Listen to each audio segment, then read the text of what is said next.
Good morning, Winnipeg. Good morning, Manitoba. And for all those joining us live on our YouTube channel and all our social media platforms, we say good morning, universe, and welcome to the Illegal Curve Hockey Show. We've got a ton of Jets discussion for you on this Saturday morning. Good to see so many of you already joining us in the chat room. We encourage you to do that. It's a fully interactive Saturday morning here on the Illegal Curve Hockey Show, virtually alongside, I suppose, Ezra Ginsburg, and now a man with his own fireplace, and it says David's room. That's Dave right. Minuk stepping up the technology, stepping up the artful background. Nice to see you both this morning. Nice to see everybody in the chat. So good to see you guys. Dave actually borrowed that from Mike McIntyre of the Free Press, so after the show's over, Dave's going to have to go return that. Well, I hope you don't have a popsicle on your table like Mike did when retelling us that story last Saturday morning. But you don't strike me as much of a popsicle kind of guy, Dave. I'm not a popsicle kind of guy. Dave's more of a drumstick guy. Although I do like, what was the red, white, and blue ones from Dickie D? What were those called again? The Rockets. Were they Rockets? Something like that. Yeah, those were a classic. Yes. Big fan. I like me a fudgesicle. Well. I did have fire envy from Mike McIntyre, so I decided to step up my fire game. Yeah, there you go. Make sure you're pointing to the right direction, everybody.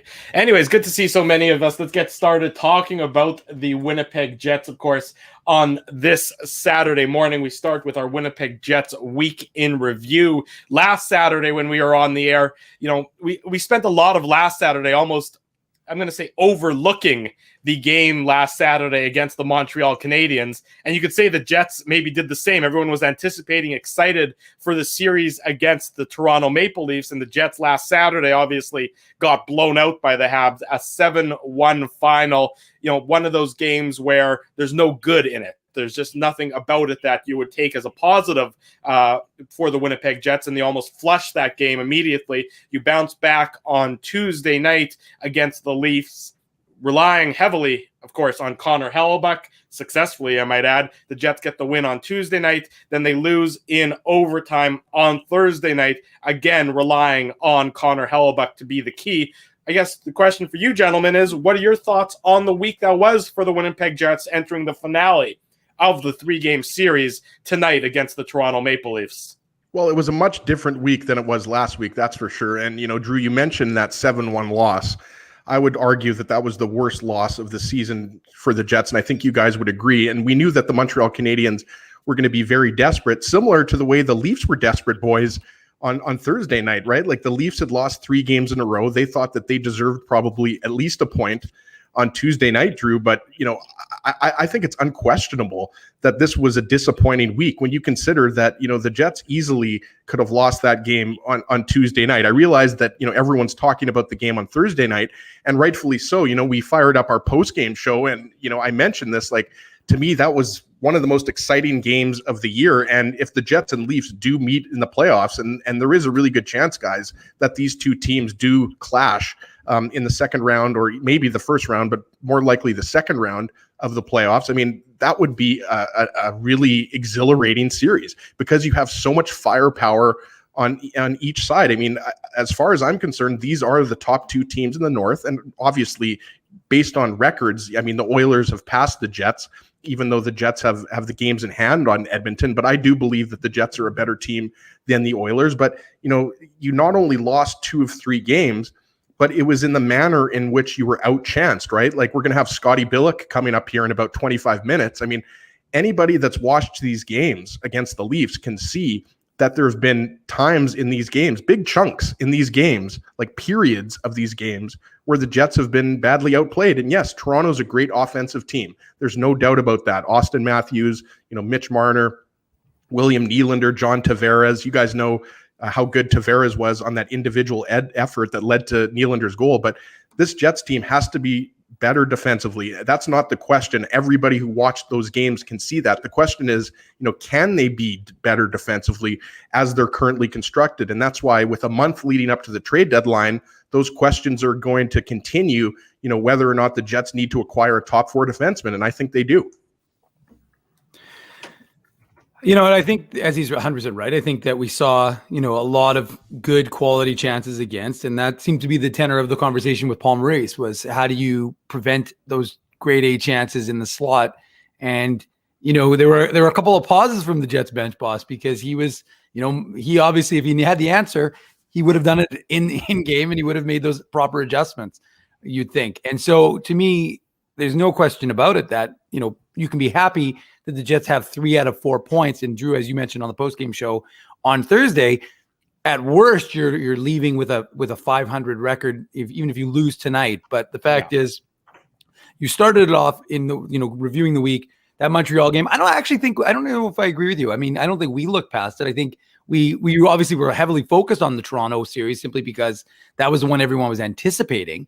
But I think that, we said, consistently throughout the course of our analysis, was that this Montreal team is going to be desperate and is going to be a team that doesn't, you can't overlook, and you can't be looking past it. So I thought that Montreal, I mean, look, and those happen, those are going to happen. And the truth is, everybody stunk. It wasn't as if you could blame Connor Hellebuck and Lauren Brossoit and said the goaltending stunk, but everybody else was good.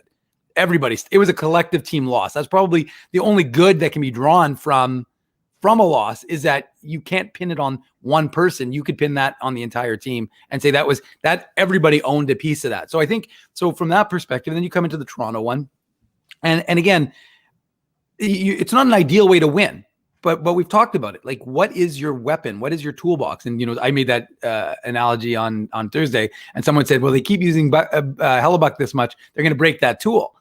But the truth, but the truth is, yeah, I liked it too. But the truth is, I mean, again, he is one of the best goaltenders in the NHL, and that's your asset. That's one of the things that you have. The Toronto has a dynamic offense. The Jets have a dynamic offense. But the fact is, the Jets have, a superior goaltender to the Leafs, to most teams. So we can say Connor Hellebuck's going to be overworked, or we can say, but that's just kind of a reality of what this team has, and that's one of your weapons. And so you can't lament the fact that you have that weapon.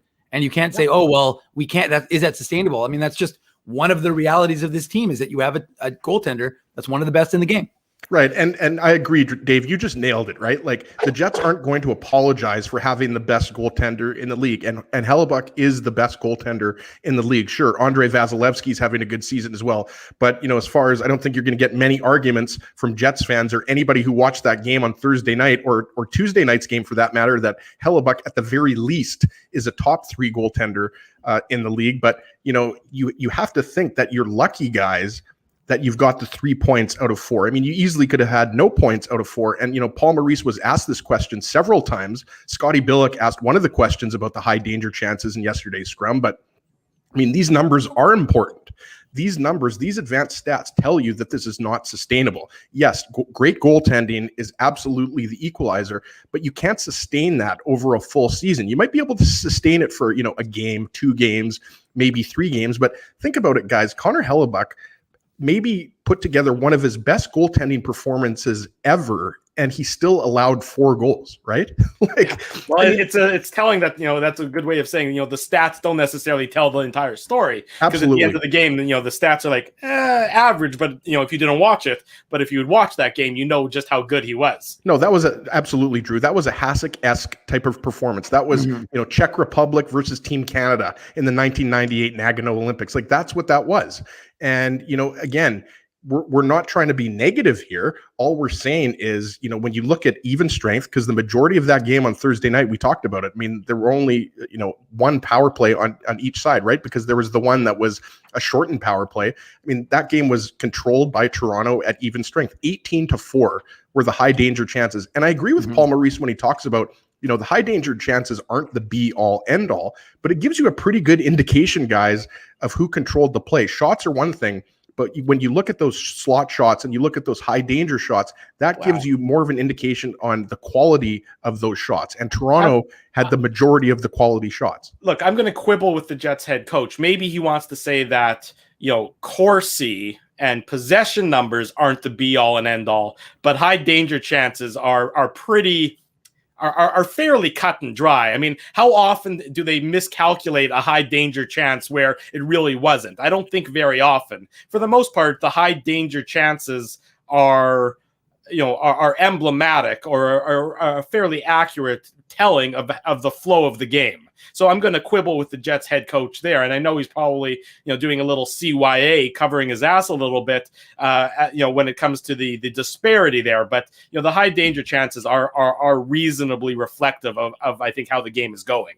Yeah, absolutely. And we talked about this on the post-game show on Thursday night, and Drew, and you brought this up, like, we're not sure if Paul Maurice is going to be putting anybody different into the lineup, but I think there's a good chance you could see that. And, that could be Jansen Harkins. I mean, we only saw the fourth line play. What was it? I think it was 8 minutes and 15 seconds, 8 minutes and 20 seconds. And then Matty Perreault had a little bit of power play time. So he was closer to 9 minutes, right, Dave? So I think if you put Jansen Harkins in, maybe that fourth line plays a little bit more. And, you wonder if we're finally going to see Dylan DeMello up on that top pair, because, Josh Morrissey and Tucker Poolman, you guys know that I both like these guys, but they did not have a good game. And when you're going up against, like, the Leafs' top two lines are just as good as anybody. The Jets are maybe one of the only teams that has a top six that rivals the Leafs. And John Tavares, even though it's been the Auston Matthews show the last couple of games, and rightfully so, like, he's the Rocket Richard frontrunner, John Tavares' line is just as dangerous. Well, and I mean, and that doesn't even factor in Mitch Marner, who every time he touches the puck, you almost hold your breath if you're the opposition. I mean, if Paul Maurice doesn't make any changes, let's talk about the defense first, then we'll talk about the forward group. If he doesn't make any changes to the defensive pairings, I think it's relatively clear he's just not going to.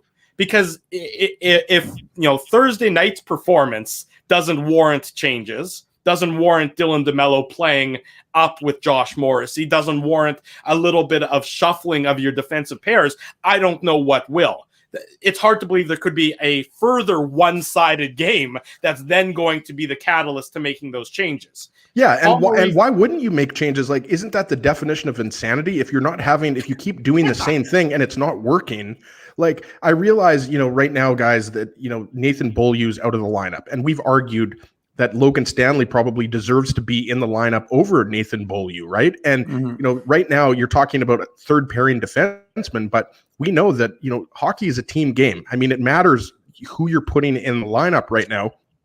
And Logan Stanley, I thought, was actually pretty good. I mean, on the third goal, we talked about it on Thursday night. Yeah, he's out of position, but overall he played 10 minutes, 11 minutes, for a guy who hasn't played in a month.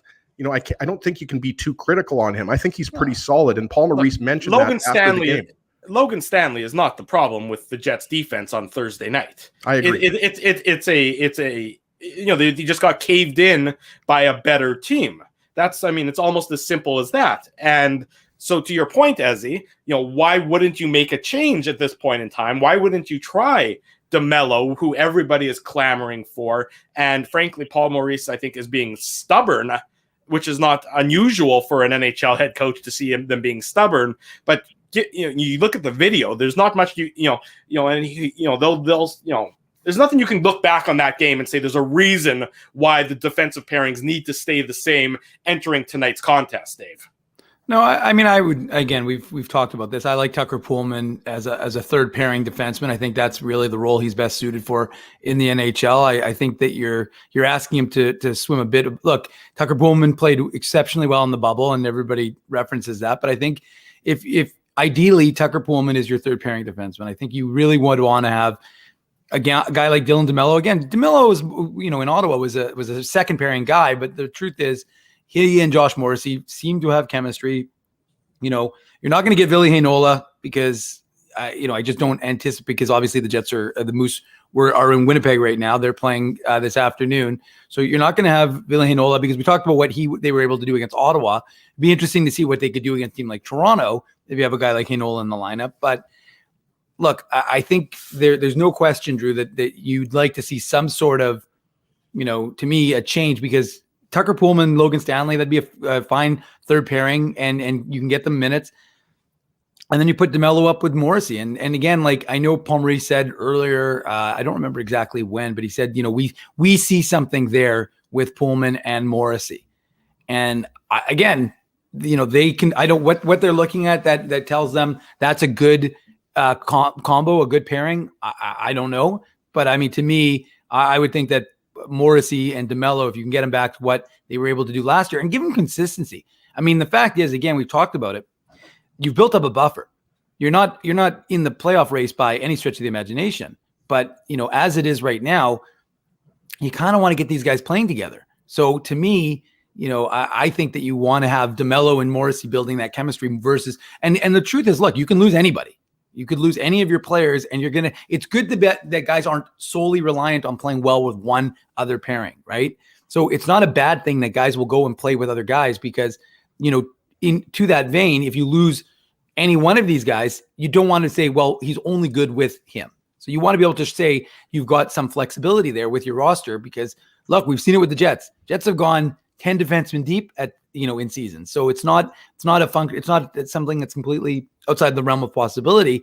But having said that, I just think like at this point, you really want to have DeMello up with Morrissey, give them some opportunity. And the truth is, again, remember, one thing we got to factor in, the Leafs were a really desperate team on Thursday because they had lost 3 straight games. So that was a team and down 2-1 going into the third period, right, against the Jets. So this is a team that was staring at potentially a 4-game losing streak.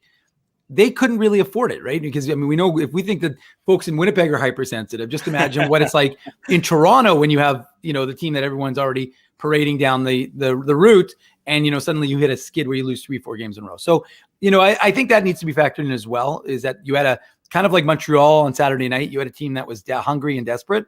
And again, desperate in a relative term for the Leafs. So I think what we're going to see tonight will be very interesting to see how the Jets respond, because that I think is the key. You didn't play well, but you've got 3 out of 4 points. How do you play tonight when you are coming off a game that you didn't play particularly well in? Can you respond and dictate the play? And that to me is going to be the biggest test for the Jets. And if they do, then you know what, guys, we're going to come on the post-game show tonight and we'll say the Jets were able to do what they needed to do in tonight's game. Right. Sorry, go ahead, Drew. Yeah, I was just going to quickly say you're able to either, cut the deficit and possibly, find yourself 4 points back with 2 games in hand, or you could find yourself 8 points back. And you've also got the Oilers. The Oilers actually have 3 games in hand. I think earlier I said 2 games, but the point is that the Oilers are right now ahead of the Jets. And then you've got the Habs guys who have played the same amount of games, who are only, I think, a couple of points back. So this isn't just about the Leafs here that you're trying to chase. It's about the other teams that you're trying to stay ahead of or catch, right? And the Oilers, let's be honest, they've been beating up on the Ottawa Senators. Connor McDavid's already hit the 50-point mark, which is absolutely ludicrous. 50 points for the whole season, not just against the Senators, I want to clarify. Because it has been close. I think he's got 45 against the Senators and maybe 5 against everybody else. Yeah, 5 against the other 5 teams. But, right now, the Jets it's a 4-team race, boys. Like, we talked to Mike McIntyre about this last week. As far as I'm concerned, Vancouver and Calgary are long shots to get into the playoffs. So right now, you've got the Jets, the Canadiens, and the Oilers, fighting for second, and maybe one of those teams will catch the Leafs, but it's going to be really hard if the Jets don't get the win tonight. And one thing I wanted to add quickly, Drew, in addition to the D pairings, Nikolaj Ehlers, Dave knows this. He's hard on himself, and he was hard. That line was out there for 3 of the goals in regulation, and obviously Toronto has last change, but you wonder if Paul Maurice is going to try to get a different line when he can, up against the Matthews-Marner-Hyman line, because the Matthews-Marner-Hyman line was absolutely feasting on the Jets on Thursday night. You're absolutely. And of course, we will have the latest from the game day skate. Obviously, no media from Winnipeg in Toronto, but we'll bring you the latest news from game day skate just as soon as we get it here. About 10:30. About 10:30 Eastern time? Or Central time. Yeah. So in about an hour and 10 minutes, we'll let you know any news regarding the game day skate in Toronto. And of course, Dave mentioned it earlier. Just want to remind everybody, after tonight's game, when the final buzzer sounds, probably right around 8:40, 8:45, the Illegal Curve post-game show goes live right back here on our YouTube channel and all of our social media platforms. So, we're going to preview the game this morning. We're going to watch the game tonight, and then we're going to discuss the game later on. So be sure to mark that in your calendars. Smash that subscribe button. Hit the like button. Whatever you want to do, be alerted as soon as we go live here on the Illegal Curve Hockey Show on Saturday mornings, and then the Illegal Curve post-game show immediately at the final buzzer each and every time the Winnipeg Jets play. Let's take a bit of a breath. We're going to come back and get into the meat of our topic for today's show, which, of course, is our discussing the Jets' individual players and who has been meeting our expectations, who has been exceeding our expectations, and who has been underperforming our expectations thus far this season. You're listening to the Illegal Curve Hockey Show. We are live on YouTube and all of our social media platforms. Keeping Winnipeg laughing for over 30 years. Rumors, Canada's longest-running comedy club, bringing you the biggest laughs from the best comedians on the planet. Jerry Seinfeld, Chris Rock, Jon Stewart, Dennis Miller, Brad Garrett, the greats, and all the up-and-comers too. When was the last time you laughed out loud? Make it a great night out with friends, or book your office or birthday party. Even a fundraising event at Rumors. Get all the details and dates on upcoming shows at rumorscomedyclub.com. Hey, Drew.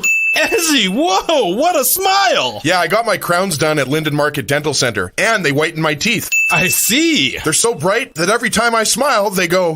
We have hockey tonight. Do you have a mouth guard to protect those pearly whites? I sure do. Whoa, they even ting through the mouth guard. Linden Market Dental Center covers all your dental needs, from restorative to cosmetic dentistry, and will fit you with a sports guard for that active lifestyle. 877 Waverly. See lindenmarketdental.com. Hi, it's Drew from Illegal Curve here. Selling your home can be stressful, but it wasn't for me. Thanks to my friends at Zappia Group Realty, they made the process so easy. My home sold within 48 hours and with multiple offers. Zappia Group Realty took care of everything with their exquisite customer service and attention to detail. If you want to sell your home for more in less time, get started by talking to Frank and Mauro Zappia of Zappia Group Realty. Online at zappiagroup.com. While you can't always count on your team winning, nor your favorite player scoring, one thing you can always count on is Bernstein's Deli. They've expanded their services because the team at Bernstein's Deli wants to accommodate your needs and keep you safe. Open Tuesday to Saturday from 9 a.m. to 6 p.m. to serve you. Head to your phone, in-store or online to shop for groceries or order meals from the restaurant, like the legendary Illegal Curve sandwich. Just go to bernsteinsdeli.com. Boston Pizza's here! Dinner tonight is brought to you by Boston Pizza. When your family orders a BP meal deal, you can bundle up your favorite signature pizza, like the spicy pierogi, signature pasta like the jambalaya fettuccine, plus a fresh Caesar or garden salad, and receive more than $20 off in savings. You deserve a deal for the Boston Pizza you crave. Order curbside pickup or delivery today at bostonpizza.com.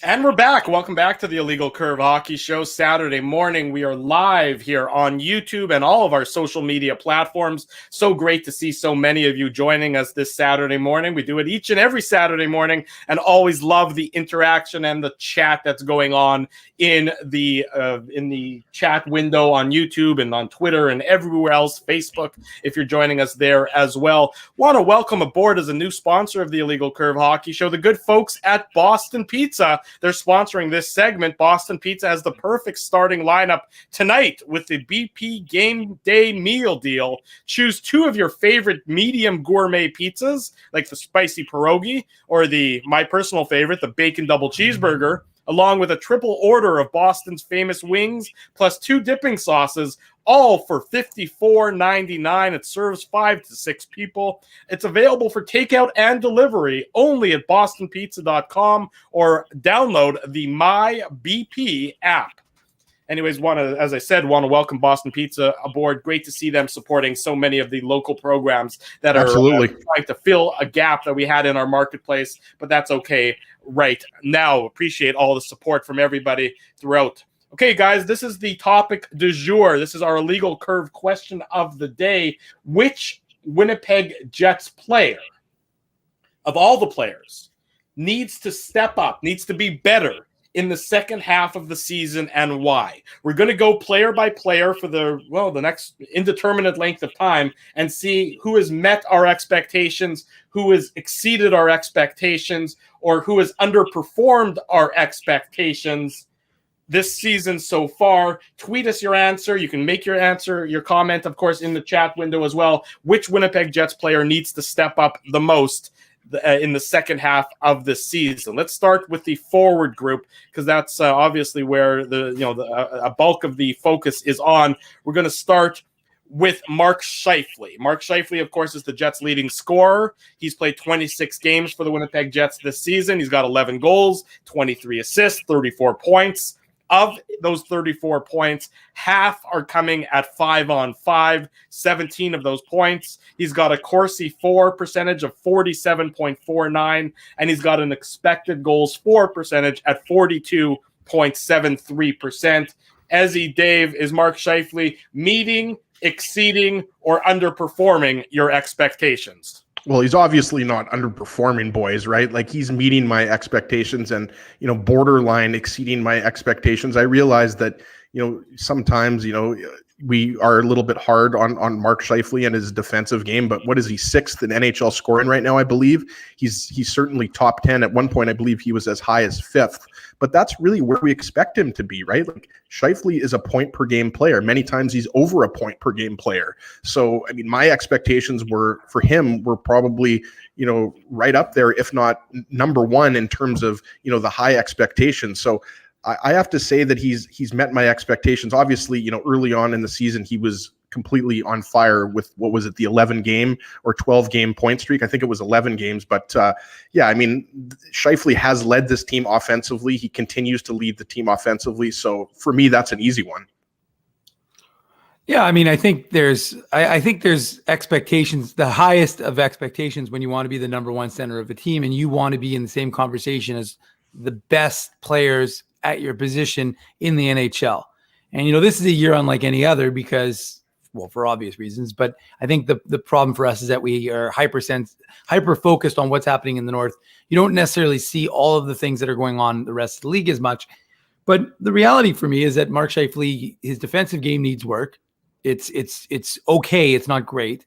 And look, if you want to be one of the best centers, you can't just be the best offensive. I mean, I guess you could be just one of the best offensive centers, but you want to be one of the best centers, then it's an all around position, right? It's a 200-foot position. It's not 100 feet. So to me, he's met my expectations because I expect him to put up the points. I expect him to do well on the power play, and I expect him to do well generally on 5-on-5 because he's given the opportunity to meet, to fulfill that role that he's been given or that he's, secured himself. But the fact is, like I said, I think he's got work on his game defensively that needs to improve, and you can see it in some of the numbers.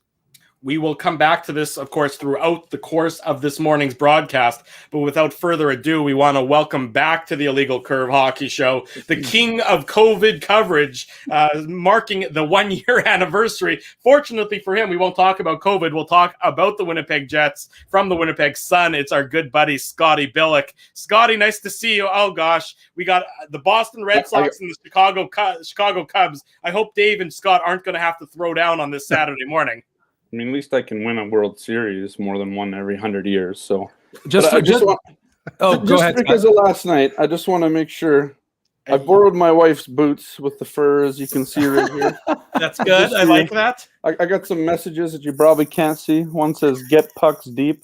The other one just says "Send money." And just in case I start to tense up or whatever, I got the mustard here just in case. Wow. Shout out to Mark Letestu. That's right. Yeah. In case I cramp up during this awesome show, I'll squirt this in. Scott, just so you know, after the Philadelphia draft, we went to Boston, Ezzy and I, and we saw the Red Sox and the Cubs play quite the series. Yeah. Did you guys get rolled? We did not get rolled. Oh, okay. Well, there was some drama, though. There was some backstage illegal curve. I believe there was an illegal curve dispute or an illegal curve fight on that as it pertained to the seating in the stands at Fenway, if I'm not mistaken about that. Is that right? Let's just say that Dave M got stuck in the far bleachers and Ez and Rich seemed to take some of the prime seating. Yeah, there was a little bit of a conflict, Scotty, but I know this is off topic and we want to get into the Jets, but getting to watch Big Papi play at Fenway Park was an absolute thrill and something that I'll always remember. That ballpark is just, I mean, this, it's just one of those iconic ballparks. Right? Yeah, exactly. Ironically, Big Poppy after the game in his post-game comments said what an honor it was to have Jessi watching him play in that game. So it was symbiotic, the relationship between the two of them. Scotty, obviously good to see you on this Saturday morning, bringing you in to talk about the Winnipeg Jets. And kudos to you, my friend, for the interview yesterday, or the discussion yesterday with Jets head coach Paul Maurice about the high danger chances and about how this Jets team against the Maple Leafs this week has been caved in really in both of the games. And if it wasn't for Connor Hellebuck being superhuman, it would have been a disaster for the Winnipeg Jets on the scoreboard and in the standings. So what's your takeaway from your discussion with Paul Maurice yesterday and his comments about high danger chances and the Jets' propensity to give up their share and then some? Yeah, if I say that he's accepted the fact that they'll do it, I don't think that's accurate. But that was sort of part of the message too, right? Like they know it's a work in progress.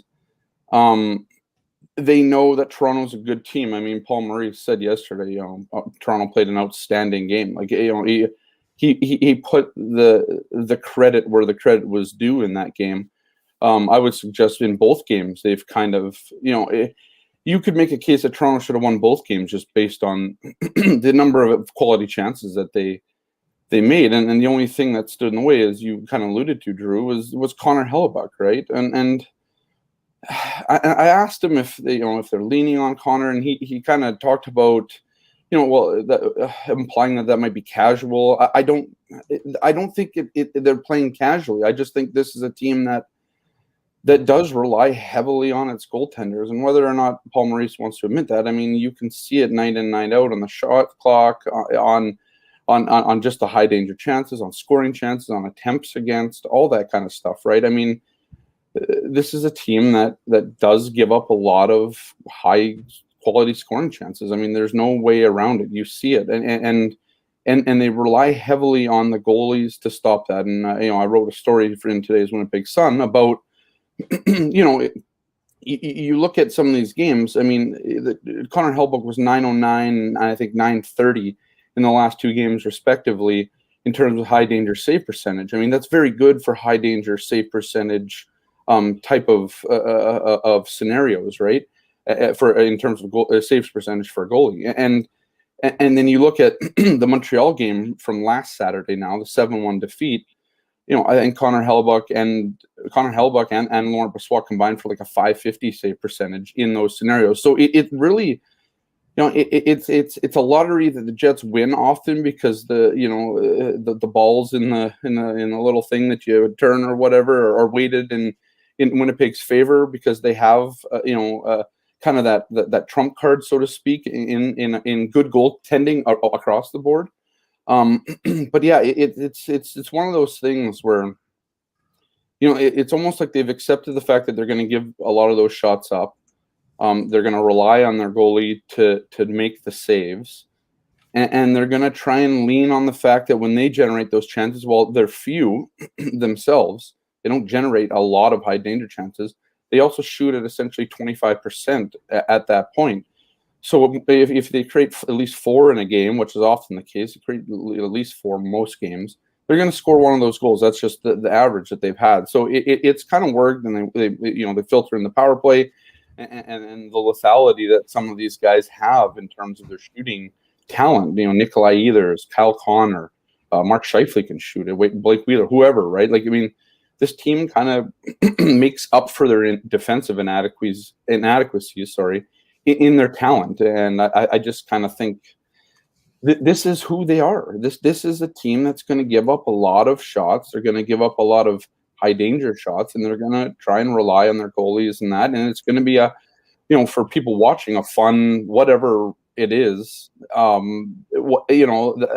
it's going to be a chaotic kind of fun game right down to the wire, like a lot of these games have been, whether they're coming back or leading or holding on to lead or blowing a lead.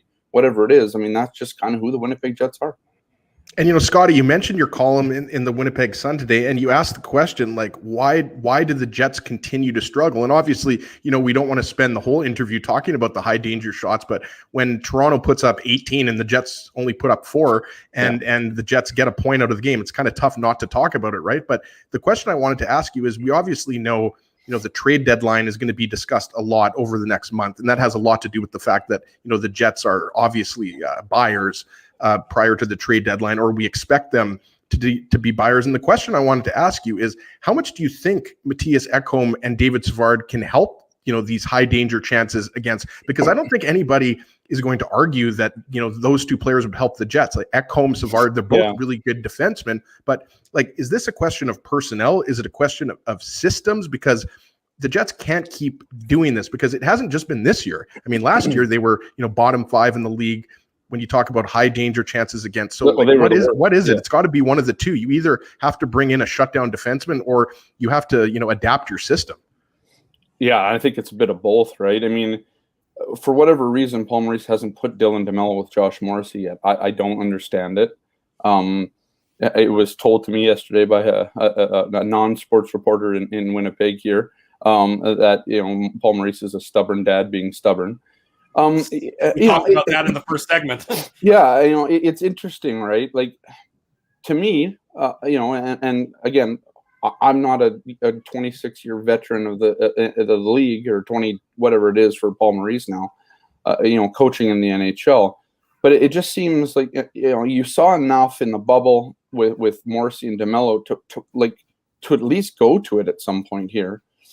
Try it and see what you have before you have to go out and potentially get a David Savard or a Mattias Ekholm, spend picks, whatever it is, right? Even a prospect, maybe. I don't know what the price tag is. We can get into that later. But I struggle with the fact that, you have options within your team. I mean, you took out Logan Stanley from your lineup in favor. Well, I mean, Tucker Poolman came back in. I get that, but you played, Nathan Beaulieu over that. Like, it seems sometimes that the Jets shoot themselves in the foot, for lack of a better term, in terms of like, let's just try something a little different with your system that you have already in place, with putting different pieces where they kind of should be, in my opinion, at least with Dylan DeMello. To answer your question about does David Savard or Mattias Ekholm, I think just skill wise, yes. I mean, they make them better. Does it put this team over the top? I don't know. It'll depend on what the structure is for this team defensively. To me, and I've banged this drum since last year, they sacrifice offense to try and play team defense, and that kind of, it's a double-edged sword, because this team is so gifted offensively, and we see that. But if they're coming back, and it just sometimes just doesn't work. I mean, you're trying to ask very highly offensive players to come back and play defense. I get this is the NHL. They have guys that will do that, but I think, I don't know. I mean, I think if you could find a way where you have two good shutdown kind of pairs, like, this team doesn't need defensive scoring as much. They get it on offense, all right? I mean, I don't think with the current, like, they don't have a Dustin Byfuglien. They don't have a 50-point Jacob Trouba right now. Well, they might have that in Neil Pionk, but and most of his points are coming on the power play. Well, even that's not true this season, but just to me, it's kind of a bit of structure. I mean, can you make a big change mid-season to try and how that works, or can you just fill and plug those holes with better players? And there's not a knock against Tucker Poolman. I just don't know if he should be on the top. This is a guy who's had a long season that has included not playing, and that was part of the reason why Dylan DeMello was started on the third pairing. He missed the start of the year. You missed that whole road trip, and obviously no fault to his own. I mean, the guy had a baby during COVID, and it's just a tough thing. But yeah, I think the answer is a bit of both. But they need to figure out, if you're going to go after a Savard or an Ekholm, where are you going to play them? What are they going to do? What does the system look like? What do they bring to you? And can you get that in David or in Dylan DeMello by just moving them up? I mean, I just want to see it. That's all. I mean, that's kind of my thing. Just show me Morrissey and DeMello for 5 games, and and keep Pionk with Derek Forbort, and then just go from there and see what happens. And that's all. I mean, because you can do that. You got a month till the trade deadline, so do it. You could shelter the third pairing like you have all season anyways. So just try something different with what you have right now, and then as it gets closer, you can assess how that works and then see kind of who fits. Can you then bolster the third pairing so you have 3 solid pairings that you can play and spread out those minutes, right? So I just think that's kind of the route that they should take. But yeah, I think like an Ekholm or a Savard, they make the team better just by talent alone. But again, I think it all depends on kind of what the structure looks like. Saturday morning, about 20 minutes before 10 o'clock. Welcome back to the Illegal Curve Hockey Show. You're listening to the Illegal Curve Hockey Show. To be more exact, we're live, of course, on our YouTube channel and all our social media feeds. Our guest discussing the Winnipeg Jets is our good friend, Scott Billick of the Winnipeg Sun. Now, Scott, when you look at the Jets' second line, of Dubois, Ehlers, and Connor, they've had some time now together. We've seen them for, 3, 4, 5 games. I'm not even sure the exact number, but we know it's in that range. What is your assessment? What have you liked about that line so far, and what do you think they really need to work on? Yeah, I mean, I think Kyle Connor and Nikolaj Ehlers play very well together. I think you saw that on the on that feed from Ehlers to Connor. Like, I think they're just 2 skilled players that know exactly what each other is doing, right? One's got the straight line speed, and Connor, one's got the kind of east-west and north-south speed. So there's a direct game there. There's a creative game there. And then you kind of have the guy that plays defense and is physical on that line, and Pierre-Luc Dubois. I know people are going to say, well, the results aren't there yet. And maybe that's true. I still think they were one of the best lines in the loss on Saturday, even though they were on the ice for all 3 goals against. They were also the team that was creating in the other zone, right? I thought the top line was invisible in that game. And that's maybe part of the problem with this team sometimes is there's only really 1 line, maybe 2 lines working on some nights instead of all 4. But yeah, I think you just have to afford them more time. Like, I mean, this is a team that over the last 2 years with injuries and all that kind of stuff, they've struggled with just having a consistency of lines, of line mates and that sort of thing. Defensive pairings, of course. So yeah, I give them more time. I don't think, I think Pierre-Luc Dubois needs also some time he's missed a lot of time this year too. I mean, let's not kind of sugarcoat it. Should he be back up to speed already? Should he be pushing that line already? I mean, it's a good question to ask, I suppose.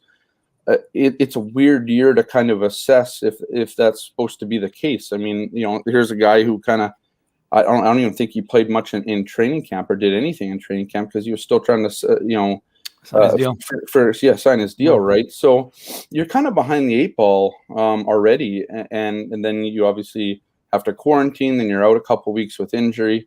I like what the top line looks like with Paul Stastny most of the time. It just obviously last game wasn't there.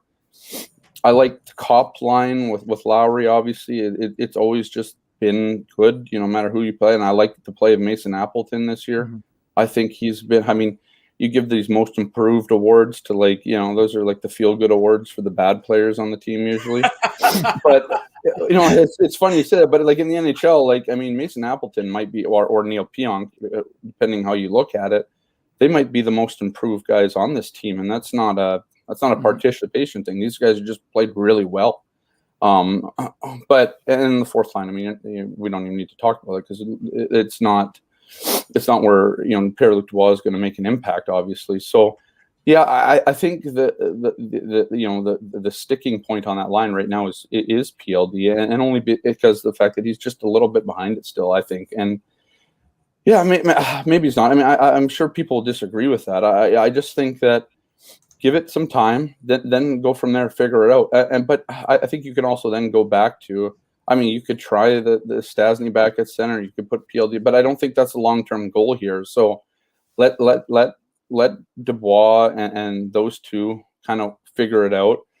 And if you have to, I mean, I guess you can go back to Connor on the top line. I know that's the sweet spot for Paul Morrissey. He likes that pairing, that trio, whether other people do or don't. I just think that, yeah, it's just one of those. It's just one of those things this year where you don't. you don't always think about how COVID and all that stuff and everything has kind of affected things from preseason onward. So yeah, just give them some consistency, but give them some time together and go from there. I'll give them 10 games, give them 15 games. I think you can afford that. Try and see if the chemistry develops. I think we always look for instant kind of gratification in that regard. You know, what do the analytics look like after one game? Is it working? Is it not? If it's not, blow it up. If it is, let it keep going. I think sometimes these things take time to foster, and I think that's what the Jets need to do here with that. And that might be frustrating for fans, but at the same time, I mean, you know, they're 16-8-2. They can afford a little bit of time here to see if it works. You're listening to the Illegal Curve Hockey Show Saturday morning. Scott Billick is our guest. We are live on YouTube and all of our social media platforms. You know, Scotty, you talked about the fourth line and how it, you know, might as well not exist largely, sometimes, especially in games where there are no penalty killing situations like we saw on Thursday night. If you're Jansen Harkins, what is your mindset right now, and how are you not absolutely just fuming inside? Yeah, I think if you're Jansen Harkins, you probably just kind of do what you have done for even all of last season, right? I think not all of last season, but I think, you know, Harkins made some inroads last year and finally cracked the team. He didn't always play, but when he did, he was good. Yeah, it's a tough one, right?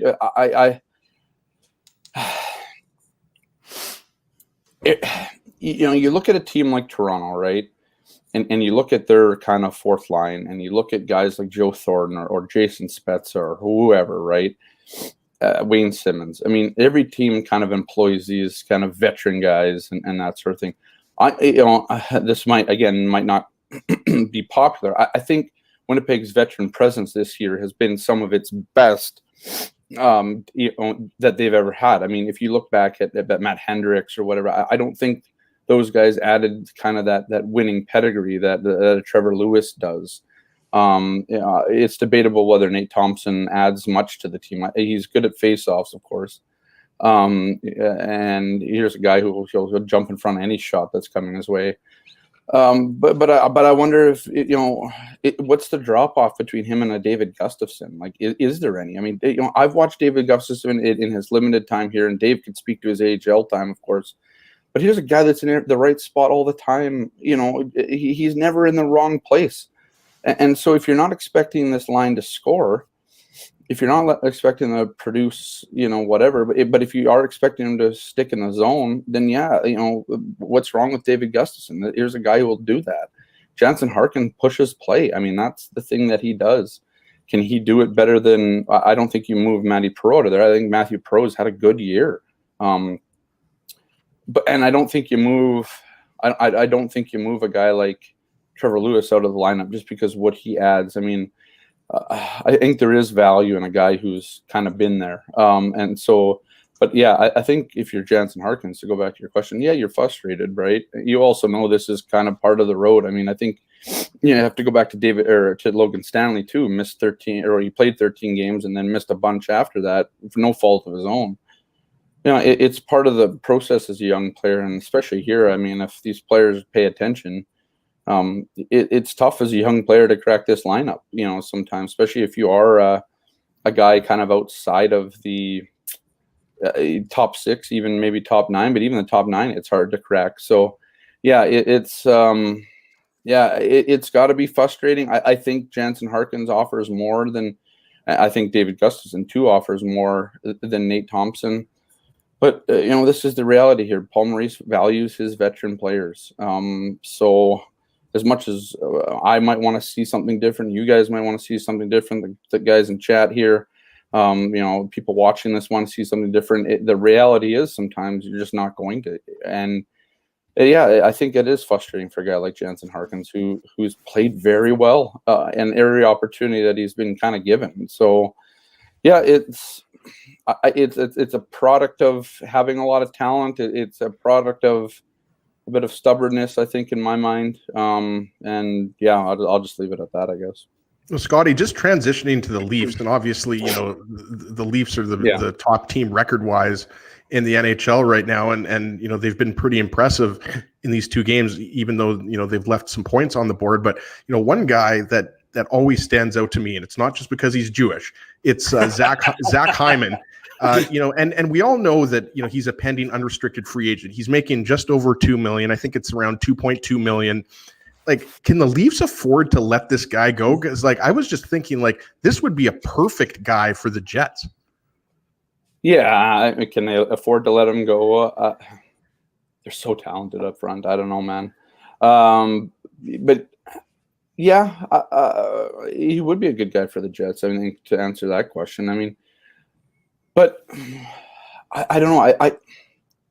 Zach Hyman's a better player probably than some of the young talent. But, I mean, at what point are you just going to just defer to your young talent that you have that probably isn't going to cost you anything? Well, it's not, because you already own these players. You don't have to go out and get them. You don't have to go out and buy them in free agency or trade for players of that kind of ilk and that sort of thing. I mean, they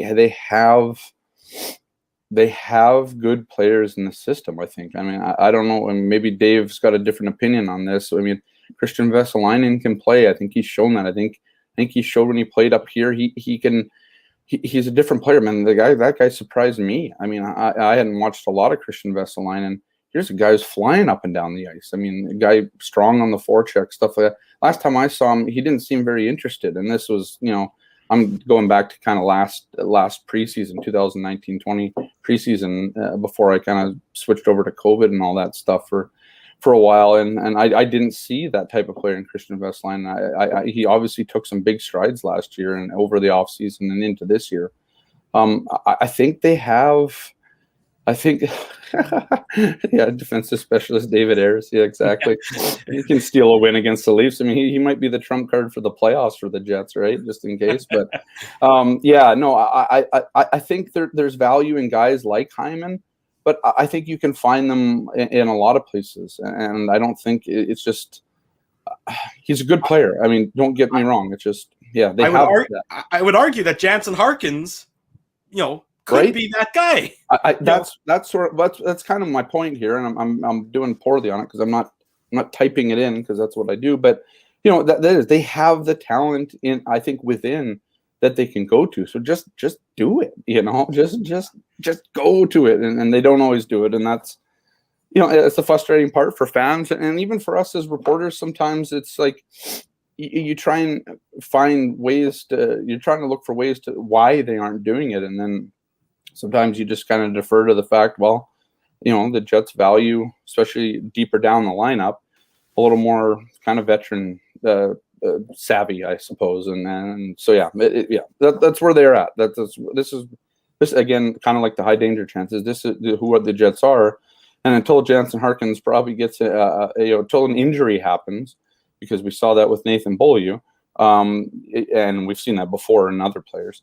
You're gonna kind of probably have to wait, and then that's when these guys kind of have to grab it by the horns. And even though guys have grabbed it by the horns before, sometimes they still go back to the press box. So yeah, it's a weird thing. It's not just here that happens, but this is the market that we're in, that we watch all the time, that fans see, that we report on every day, and that this is the kind of historical tendencies of this team.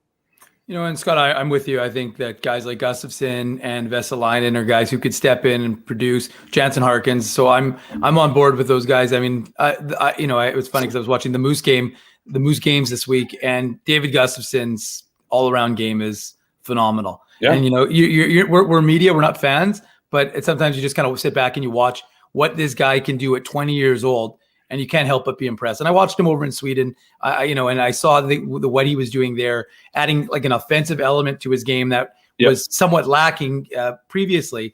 And you think to yourself, this guy he's extremely talented, and it's only a matter of time before, again, and I'm always of the opinion guys should be playing. So I think if you're not going to play him, better play him with 20, 25 minutes with the Moose, playing PK, playing power play, getting all opportunities, than sitting with the taxi squad not playing. But yeah, I agree with you.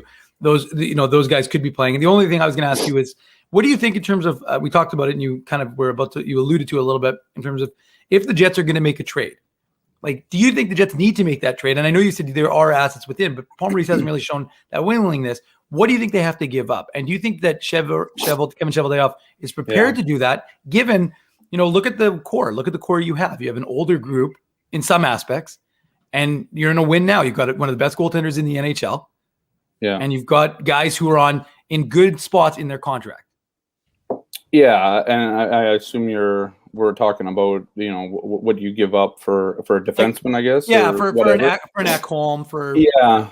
I think it's interesting, and I think one of the things that we have to think about when it comes to at least trading draft picks this year is what is the value of a first round, mid to late round draft pick this year, if that's what the Jets are, eventually going to get based on, where they finish. What is that? Because I think, the OHL hasn't played a game yet, right?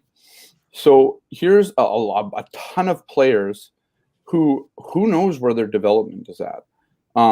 The WHL is just starting maybe last night, and I know the Winnipeg Ice and Brandon Wheat Kings get set to face off against each other today. They're only playing 24 games this year. The QMJHL, I believe, has played a lot more games. College hockey has been playing as well. But it's a weird year. I mean, how much scouting is being done with travel restrictions and that sort of thing? I don't know. I mean, I haven't looked into it as much as I would have wanted to if I was covering this kind of full time. But it's an interesting thing to kind of figure out where, first of all, what the value of a draft pick is. So if you're willing to give up a first rounder to add an Ekholm or Savard or whoever it is, I don't know if that's the price tag for a Savard. It probably is for an Ekholm, given that there's an extra year on his contract, and then maybe it's a prospect or something like that, because I don't think the Jets are willing to give up a roster player at this point. So yeah, I think as a team you have to figure out, I mean, are you really worried about the draft in July, especially in the first round? Are you willing to, you got Cole Perfetti last year. Are you willing to kind of look at those kind of mid to late round, first round picks as kind of just lesser this year because of, the state of the world, the lack of hockey that's played.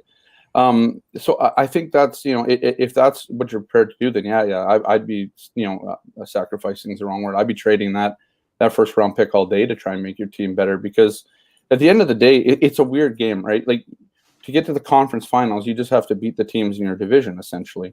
The Jets have shown that they can beat the Leafs. I don't know if they can do it over a 7-game series, even if they actually have to. I mean, that's, the playoffs will determine that, seedings, all that kind of stuff. But I think they can give them a good run for the money. And if adding a defenseman this year gets you into the conference finals and can beat a Leafs team because you're just sounder defensively, have great goaltending, and are maybe not equally as offensively talented, but kind of up there with that, then yeah, you can do that. So yeah, I think this is the year to kind of spend that draft pick at least. I think where that a trade, at least for an Ekholm, gets kind of messy for me is if Nashville wants a prospect, who is that prospect? Because you're not trading Ville Heinola, you're not trading Cole Perfetti, and you're not trading Dylan Samberg, right? So then, do they want Christian Vesalainen? Are you willing to give that up? And what is the price tag? I know Pierre LeBrun wrote about it, and it might be lower than kind of what people were expecting. So I guess it just depends on what it is. I mean, is Nashville in a hurry to trade an Ekholm? But Winnipeg also has to be the team that wins the bid too, right? Like, it's the same thing with Pierre-Luc Dubois, obviously, where you have to have the best offer. I mean, here's a guy in Ekholm, if you do get him, who's going to play in the same division as Nashville next year, assuming that the things don't, they don't change. And it doesn't sound like they're going to keep the Canadian division. By then, we should all be vaccinated and everything should kind of go back to a little bit of normalcy in terms of traveling and that sort of thing. So, yeah, it's an interesting deal. And maybe David Savard is just a better choice in the end, because while he's less skilled than maybe an Ekholm is, he's also a very adequate defender. It's going to cost you less. He's obviously a true rental. But there's also a possibility that maybe you could sign him. Maybe you could get him in the offseason. And he's a good friend with Pierre-Luc Dubois. If it works out with Morrissey on the top pairing or whatever, maybe you could sign him, right? I mean, you're losing Perreault at the end of the season likely, unless he signs for a deep discount here. there will be a little bit of money there. You're also going to have to pay Pionk. There's guys that have to get paid. Obviously, the financials will sort themselves out as we go here. But if you think you have an opportunity this year, then yeah, you probably need to shoot your shot and try and figure out, what makes the most sense.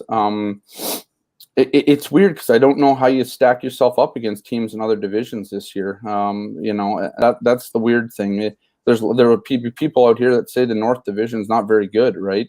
I mean, outside of maybe the Leafs and the Jets, maybe even the Oilers. I mean, but even then, like, are the Oilers, even though they're a second place team or tied for it right now, are the Oilers a team that's going to beat a Vegas? I don't know, right? I mean, Toronto can probably give teams run money, but what if we meet the Boston Bruins in the conference finals, right? I mean, that's been their Achilles heel. Yeah, it's funny, right? And but at the same time, I don't know. I don't know how far these teams out of the North get once they're actually out of the North.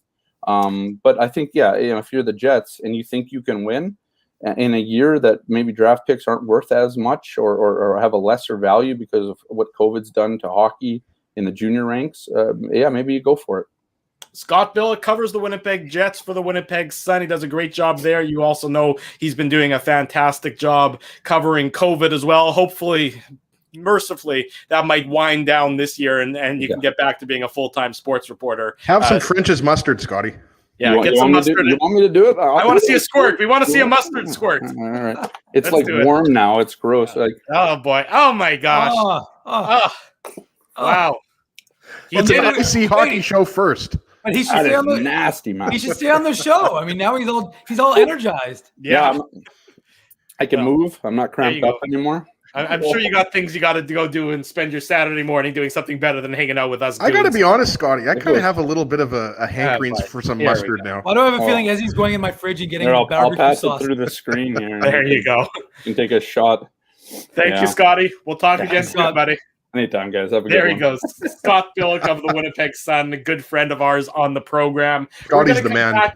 We're going to come back in 2 minutes' time, continue our meeting expectations, exceeding expectations, and underperforming expectations discussion. It's a busy Saturday morning. We are live here on the Illegal Curve Hockey Show on YouTube and all of our social media channels. Keeping Winnipeg laughing for over 30 years. Rumors, Canada's longest-running comedy club, bringing you the biggest laughs from the best comedians on the planet. Jerry Seinfeld, Chris Rock, Jon Stewart, Dennis Miller, Brad Garrett, the greats, and all the up-and-comers too. When was the last time you laughed out loud? Make it a great night out with friends or book your office or birthday party. Even a fundraising event at Rumors. Get all the details and dates on upcoming shows at rumorscomedyclub.com. Hey, Drew. Ezzy, whoa, what a smile! Yeah, I got my crowns done at Linden Market Dental Center, and they whiten my teeth. I see. They're so bright that every time I smile, they go, "We have hockey tonight. Do you have a mouth guard to protect those pearly whites?" "I sure do." Whoa, they even ting through the mouth guard. Linden Market Dental Center covers all your dental needs from restorative to cosmetic dentistry and will fit you with a sports guard for that active lifestyle. 877 Waverly. See lindenmarketdental.com. Hi, it's Drew from Illegal Curve here. Selling your home can be stressful, but it wasn't for me. Thanks to my friends at Zappia Group Realty, they made the process so easy. My home sold within 48 hours and with multiple offers. Zappia Group Realty took care of everything with their exquisite customer service and attention to detail. If you want to sell your home for more in less time, get started by talking to Frank and Mauro Zappia of Zappia Group Realty. Online at zappiagroup.com.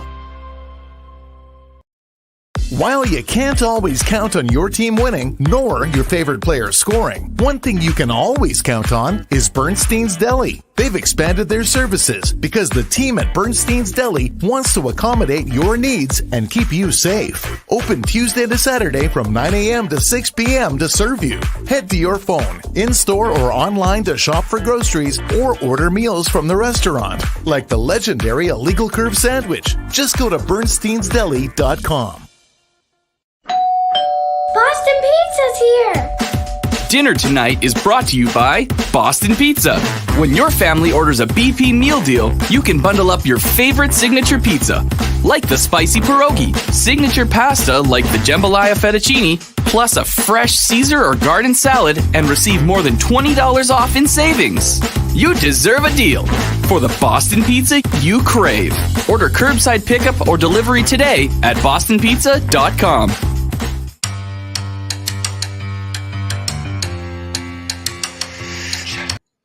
Welcome back to the Illegal Curve Hockey Show. A big thank you to all of our sponsors, Rumors Restaurant and Comedy Club, Linden Market Dental Center, Bernstein's Deli, Zappia Group Realty, and Boston Pizza. Support these fine local businesses because of their support of Illegal Curve Hockey. This segment of the show, as I mentioned there, is brought to you by our friends at Rumors Restaurant and Comedy Club, officially declared the funniest place in Winnipeg by Illegal Curve Hockey. For over 30 years, Rumors has been bringing Winnipeg the best in stand-up comedy. To purchase tickets or for a list of performers and showtimes, visit rumorscomedyclub.com. Rumors, of course, just waiting to be able to reopen to the public with all the appropriate precautions in place. In the meantime, Zoom comedy nights every Friday night, available tickets at rumorscomedyclub.com. 2 weeks ago, it was Canadian comedy legend Brent Butt.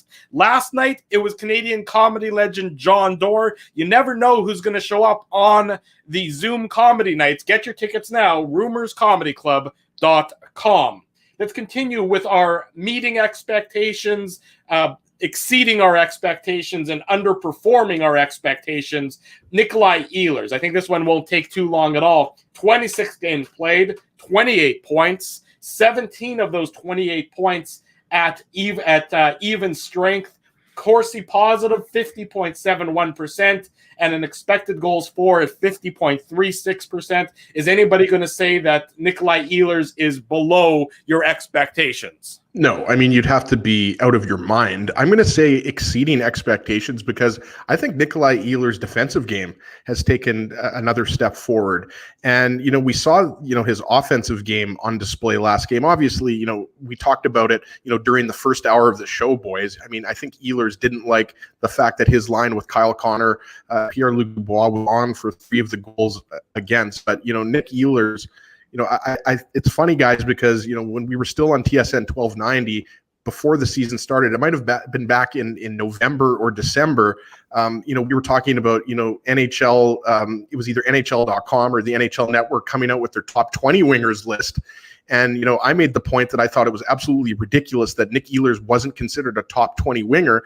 With his play this year, I think a lot of people outside of Winnipeg, outside of Manitoba, non-Jets fans are starting to realize just how good this guy is. Drew, you've coined the phrase, the one-man zone entry, and it's true. I mean, this guy, maybe with the exception of Connor McDavid, is one of the, the best players when you combine his speed and stick handling ability. So I'm going to say exceeding expectations.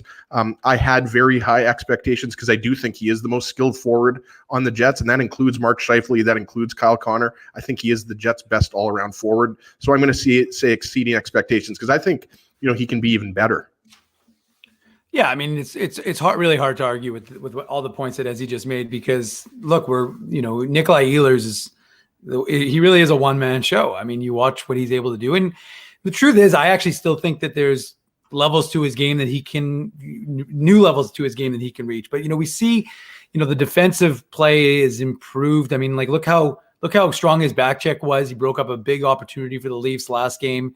I mean, he's hard on himself. He has high expectations, but at the end of the day, like, he continues to just show what a bargain that contract is. And, we saw Jeff Merrick did a thing on Kyle Connor and Nikolaj Ehlers and how suddenly now they're players that are being recognized outside of this market. And I was sure when I had it on illegalcurve.com to mention that people in this market appreciate what Nikolaj Ehlers brings to the table.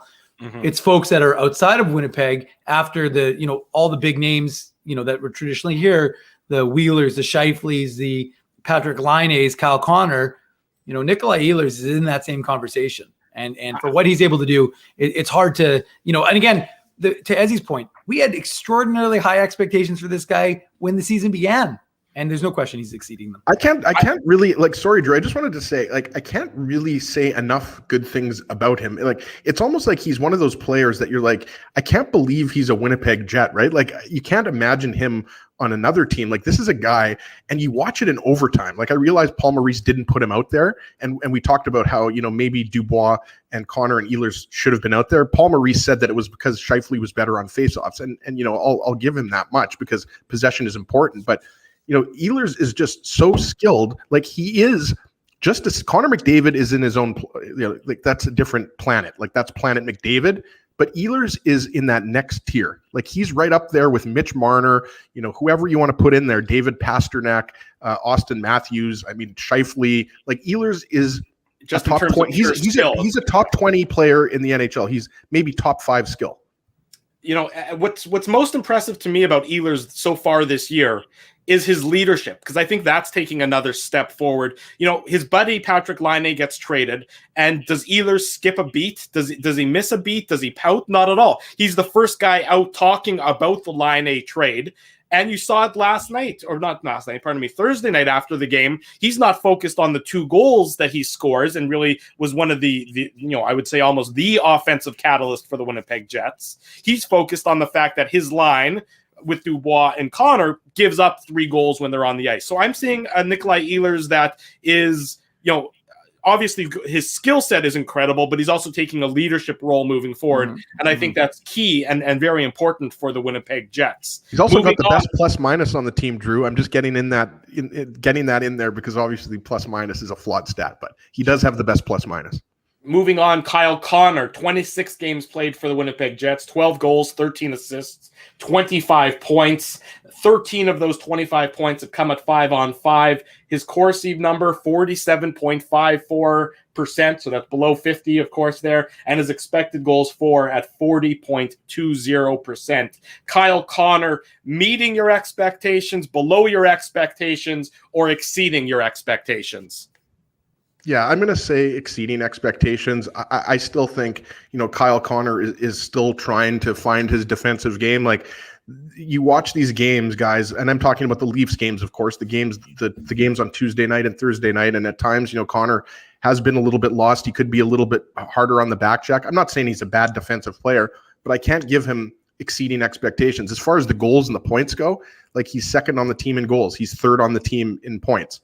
But that's what you expect. Well, exactly. And that's why he's meeting my expectations. I wanted him to take another step with his all-around game. And again, I'm not being negative here. I mean, Kyle Connor is another one of those guys. He's a top 20 winger in the NHL. So this guy, any team in the NHL would love to have this guy, and he's not going anywhere. The Jets have made sure of that by signing him to a long-term contract. But I just can't give him exceeding expectations because I don't know if his defensive game is where it needs to be as a top six winger. Yeah, and I mean, I really don't have that much to add from what Ezzy's just said, because I think he's right. I think Kyle Connor's offensive game is what, you know, we saw it in college when he probably should have won the Hobey Baker Award, and he's just a player who has that game. I mean, he's just got that gift to finding the back of the net. There's no question about it. You know, I like what he and Ehlers seem to have, you know, together in terms of their ability to find each other, both dynamic. What a shot. But at the same time, you know, there's gaffes in his game defensively, right? We saw it on that goal when Nathan Beaulieu went, you know, went to the comedy of errors all around. Yeah, but Kyle Connor was gliding in, right? And as opposed to, and you know, if he's skating hard, then there's a chance that he breaks up that play. So sure Nathan Beaulieu was a video game that glitched on that play. All of a sudden, he just went shooting off the screen. Yeah, so I think, like, I think it's like with Mark Scheifele. I mean, if you want to be called not just a top offensive player, if you want to be a top 5 player in the NHL, then you have to have an all-around game. You can't just have one element of your game being phenomenal and the other element of your game not being, because then that averages out. And it just averages out to making you an average player, right? As opposed to like a high level player in all elements of your game. So look, Kyle Connor's met my expectations because my expectations are high for him in terms of what he's able to produce, and he's producing. But I think that he could produce better defensively. Let's continue on. You're listening to the Illegal Curve Hockey Show. If you're joining us on YouTube, make sure you smash that like button, smash that subscribe button. Don't miss anything from Illegal Curve Hockey. It's a Saturday morning. I am your host, Drew Mindell. Ezra Ginsburg and Dave Minuk are also with me. We're talking about the Winnipeg Jets, which players are meeting our expectations, which players are exceeding our expectations, and which players are below our expectations. We move now to the Winnipeg Jets captain, Blake Wheeler. 26 games played. He's played the whole season. He's got 24 points, 7 goals, 17 assists. The asterisk, of course, comes here when I say that of his 24 points, only 8 of them are in 5-on-5 situations. Corsi 4 is 44.49%, and his expected goals for is 39.15%, close to the bottom among the Winnipeg Jets regulars. Blake Wheeler, meeting, exceeding, or underperforming your expectations? I think he's underperforming my expectations. And similar to Mark Scheifele, similar to Ehlers and Connor, the players that we've already talked about, I mean, the expectations are high for the captain. And you just mentioned it. Like, I don't think Wheeler has been good enough at 5-on-5, flat out, guys. And, I do think that Wheeler, still is the heart and soul of this team. I don't necessarily think he's the leader offensively like he maybe was 3 years ago. Like, the leaders offensively now are Mark Scheifele, Kyle Connor, and Nikolaj Ehlers, the 3 forwards we've just talked about. But I think he has to be better. And you look at the game on Thursday night, and the top line of Scheifele, Wheeler, and Stastny wasn't good. That doesn't mean I don't think it's a good line, because I do think it's a good line. But, and it so happens that, Wheeler doesn't have any points in his last 3 games. But it's what you mentioned, Drew. I think you need to see more out of Wheeler at even strength. I think it's undoubtedly a player that still can contribute at a high level. I mean, we've seen Wheeler do it this year. He's a facilitator. He can still get, guys like Scheifele, and Connor the puck. But I just haven't really liked his 5-on-5 game. Not every night. I mean, on a nightly basis, he's still, I think a really good hockey player.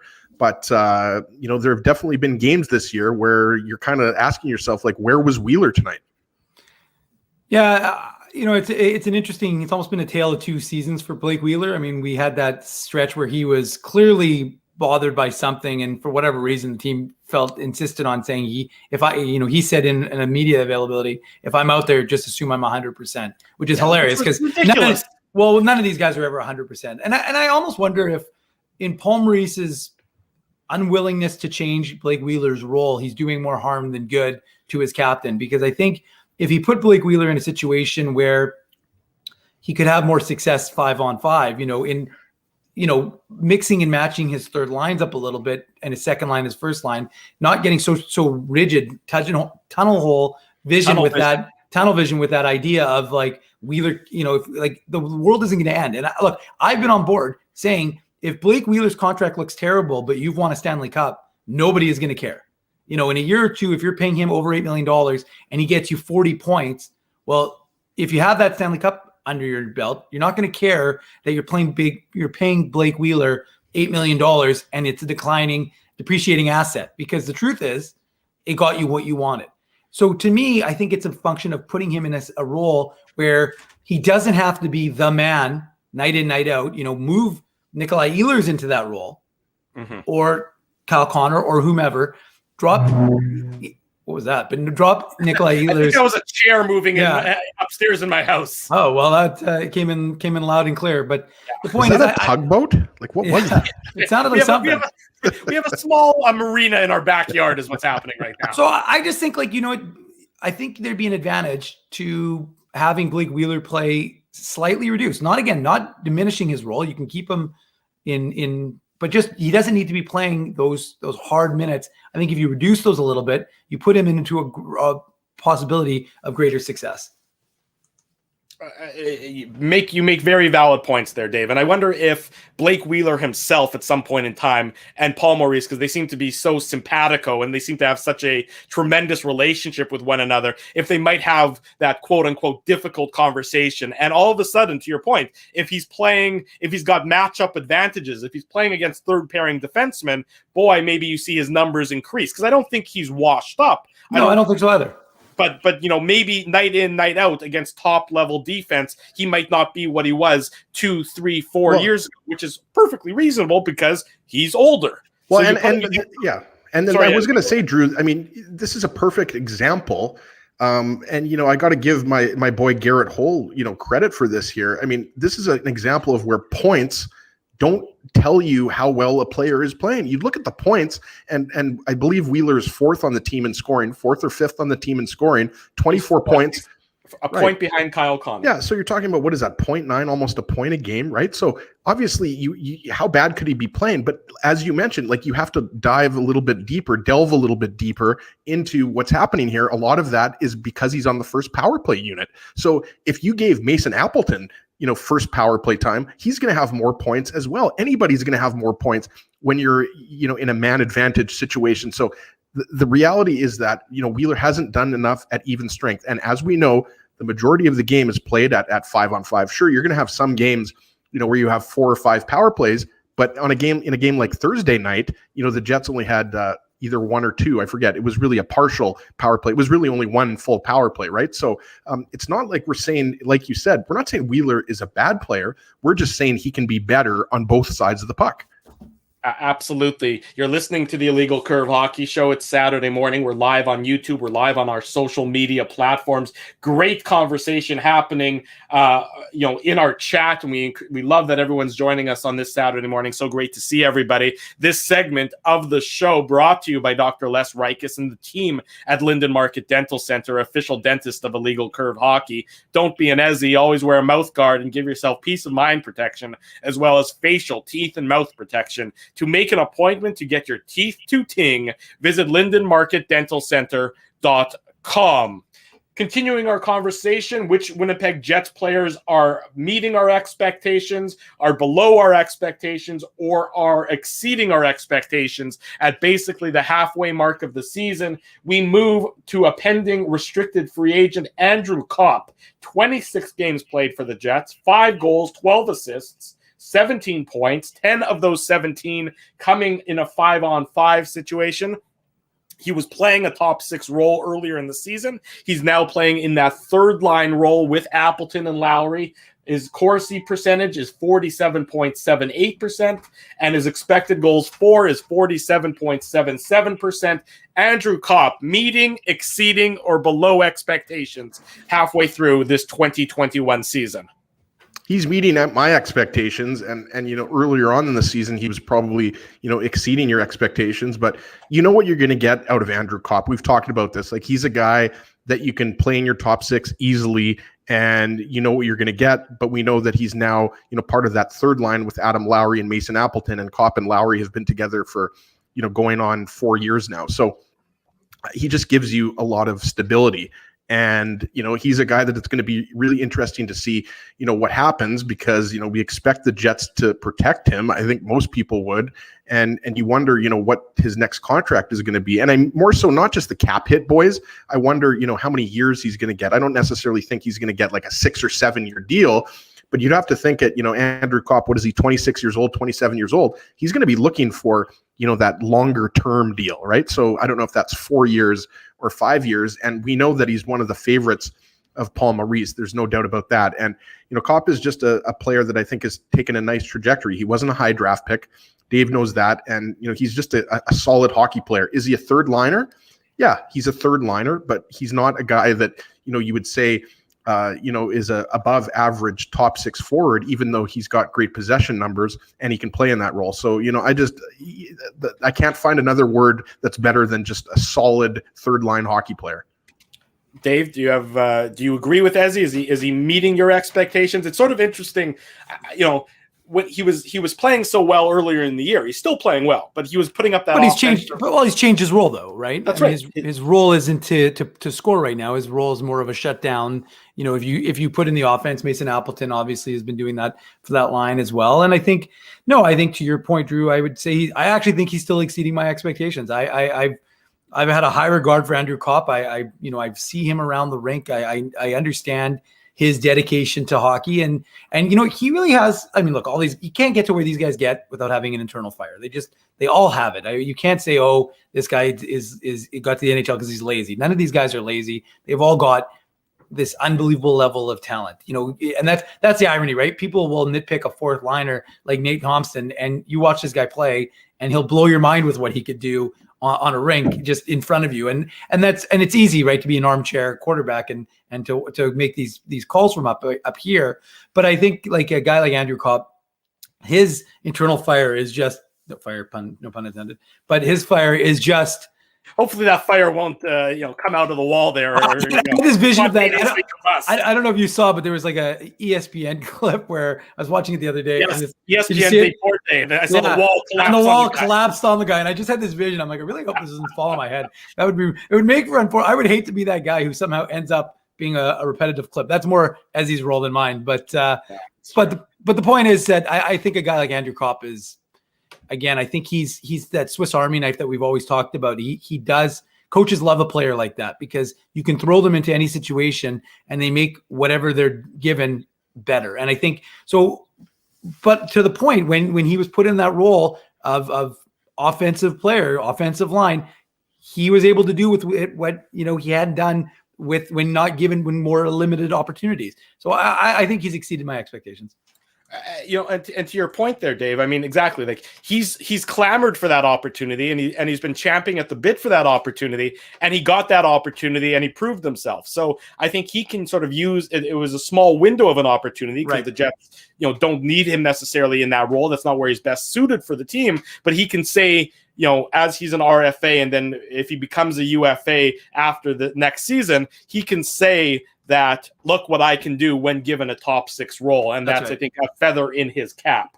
Paul Stastny, moving on, meeting expectations, below expectations, exceeding expectations. That's the discussion here this morning on the Illegal Curve Hockey Show. Paul Stastny comes back to Winnipeg, of course, from Vegas in the offseason. He's played 26 games for the Jets. He's got 8 goals. He's got 7 assists, 15 points. 11 of those 15 are at 5-on-5, 48.92 Corsi 4, and along with Ehlers and Perreault, one of only 3 Jets forwards to have a positive expected goals for percentage, 50.11%. Stastny meeting, below, or exceeding expectations. I love it, Drew, that you keep going back to the Corsi and the expected goals. It's important. These are important stats. Stastny has met my expectations. Similar to what we were talking about, with the Jets' big boys, Scheifele, Connor, Ehlers, Wheeler, like the expectations are really high. I thought it was absolutely ridiculous. I remember when we were talking about it, when we were still back on TSN 1290 talking about it, and people were talking about, Stastny's 35 and he's not as good as he was 3 years ago. Have you been watching him? Like, he obviously tied up the game on Thursday night. He's not a guy that, anybody expected to be a point per game player. I mean, if you did expect him to be that, then you were false. So, you mentioned, 15 points. I mean, that's 8 goals. I mean, what he does, face-offs, the intangibles, right? Like you mentioned, he's a good presence in the locker room. He's a good presence on the bench. Like, he has had the expected impact, that Kevin Cheveldayoff and the coaching staff expected. So, I'll let Dave M get in here, but, he's come as advertised. Stastny, he's got over 970 games of NHL experience. If you've watched him throughout his career, he's not a guy that's a 60-point player, 70-point player in the regular season anymore. He's more in the kind of 40 to 50-point range. But when you throw in, what he does on the defensive side of the puck and all of his other good qualities, he's exactly what this team needed. And he's playing on the wings, a position that he hasn't played much throughout his NHL career, right? And he's excelling on that top line. So, love Stastny's game and love what he's brought to the Jets. Dave? Yeah, I would have to go with exceeding my expectations, because I think when you read what was going on with him in Vegas, it seemed like he was a guy who was, a guy they could afford to get rid of or they couldn't afford to keep him, I should say, based on what they were doing in terms of their salary cap. And you thought to yourself, well, are they going to be able to recreate that magic? Is he going to be able to come in and provide for the Jets what was done with that, run to the Western Conference Finals? And that's, it's for an older player. That's a tough burden to tough cross to bear.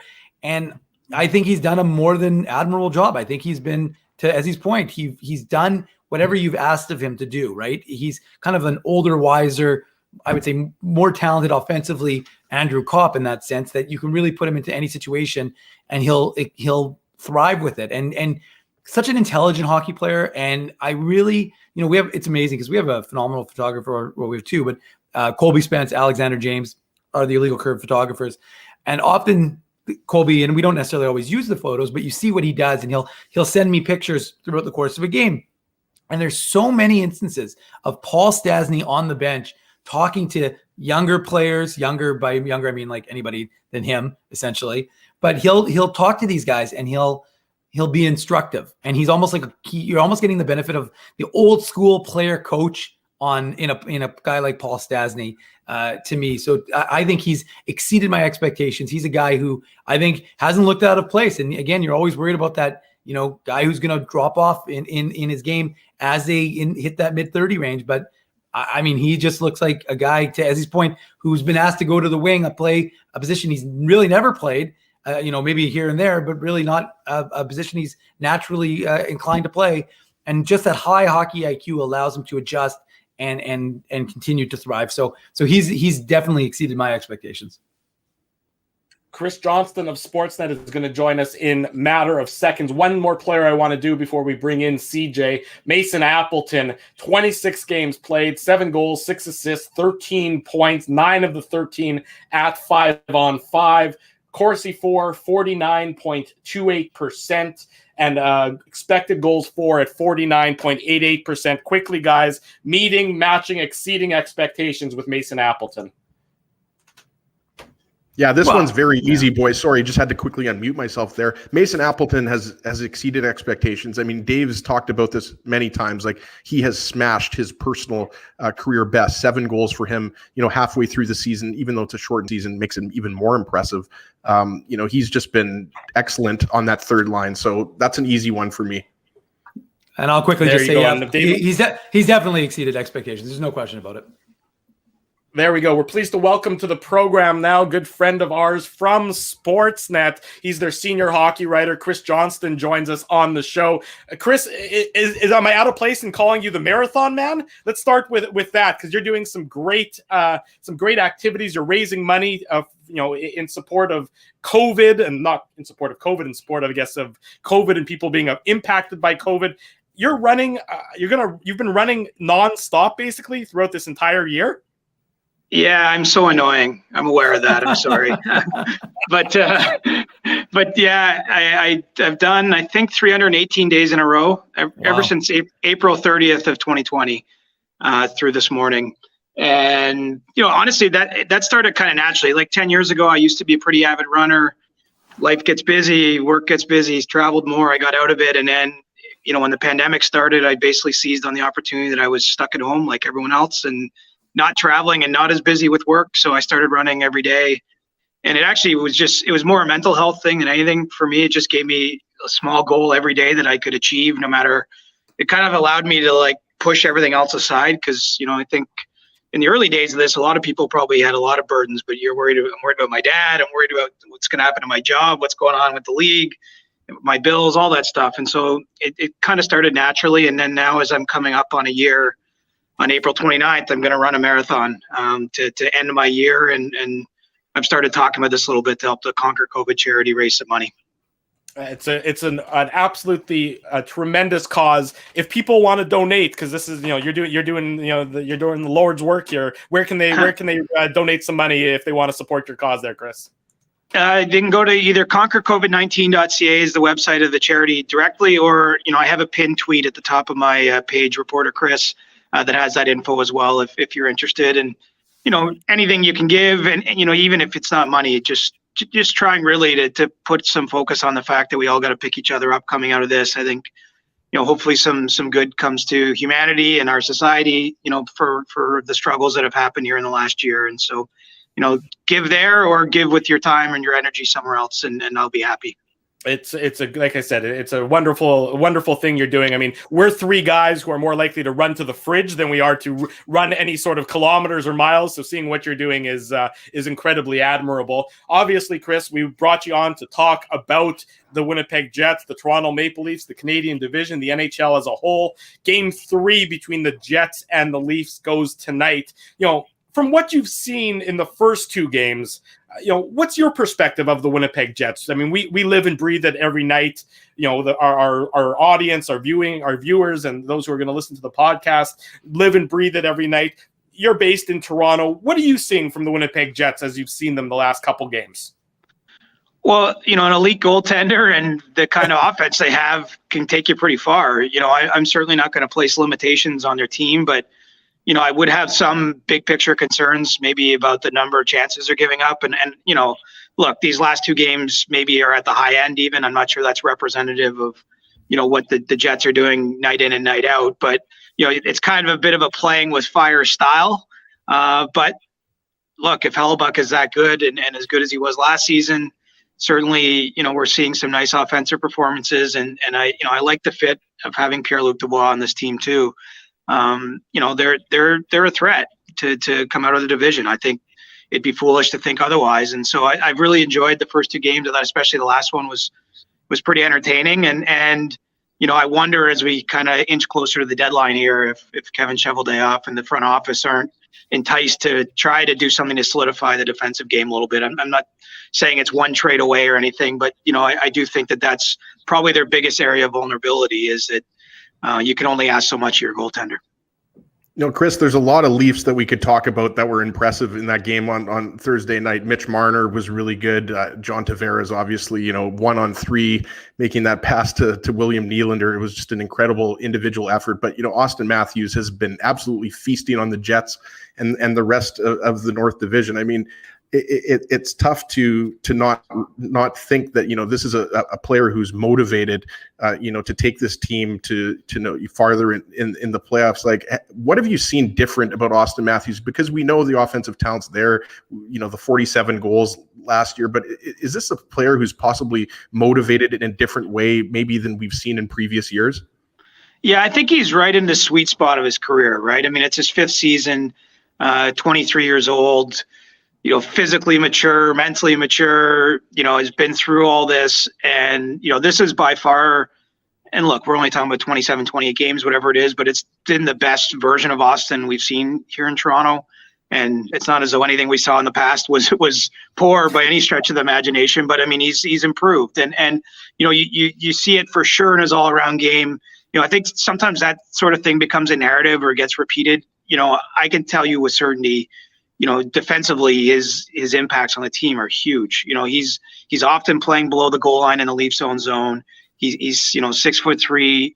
He's not out there throwing big body checks that would get him on an old school rock'em sock'em tape, but he's using his size in a way that's advantageous defensively for the Leafs. And then, obviously his shot has allowed him to score a lot of goals, which, has been consistent with previous in his career. So, I just think he's at his peak, frankly. I mean, it's going to be tough for him in the years ahead to produce the way he has now. I think he's at about 0.84 goals per game. If you look over the last 30 years, only Mario Lemieux did that in one of his seasons. I think it was 2000, 2001 in a season where he come back from an injury. But, he's scoring at a rate we even Ovechkin hasn't done in full season in his career. Remains to be seen if he can keep it up. He's actually playing, banged up right now with his wrist and isn't able to shoot in quite the same way. But he seems to score every night one way or another. So he's finding a way. Saturday morning, you're listening to the Illegal Curve Hockey Show. We're live on YouTube and all of our social media platforms. Our guest from Sportsnet, senior hockey writer Chris Johnston. Chris, we're hoping that everything goes back to normal and things will, COVID will be settled down and everyone will be immunized and we can return to what was normal, next season. And Gary Bettman spoke about that this week. But what do you see in terms of and we know that folks like seeing teams from the North, people in Winnipeg like seeing the Leafs more than once here in Winnipeg and once in Toronto. But we know it's obviously not going to stick with the North. Do you see that baseball style schedule sticking though, where the Leafs would come in for 2 games, Jets would go in there for 2 games? Do you see the NHL kind of adapting that to get some more Canadian battles? That was actually the biggest surprise this week for me in Gary Bettman's availability that he had, is he kind of indicated that isn't a slam dunk. Like, I assume that was just happening because I haven't heard any player in an interview or, even privately, the conversations I have. I mean, I just think it works on every level. Namely, it's cheaper for teams. The less they have to fly a plane is cheaper, even if they stay more nights in a hotel. And the players seem to like not traveling as frequently and getting into whatever city at 3 a.m. And as you guys would know, the Jets are dealing with that more than anyone with how much they bounce in and out of the different time zones in the previous setup. So, I think it makes sense. But, I wonder if part of what's informing the fact this isn't a slam dunk is maybe the fans have told the NHL, we don't necessarily, if you're paying for tickets, want to see the same team over and over again in succession. But, I have to believe sanity will prevail here. And maybe we won't see it quite as heavily weighted as it has been this year. But, I would think that this is not going to go completely away because, for the reasons I mentioned, it makes a ton of sense. I'm a little disappointed personally in the fact that the league seems so quick to go away from the North Division. Yeah. It's not that I necessarily thought it would stay in its current form beyond this season, but to me, I think this has been great. The TV numbers show it's been great. I think, imagine if we had fans in the buildings, I think it would take it to another level.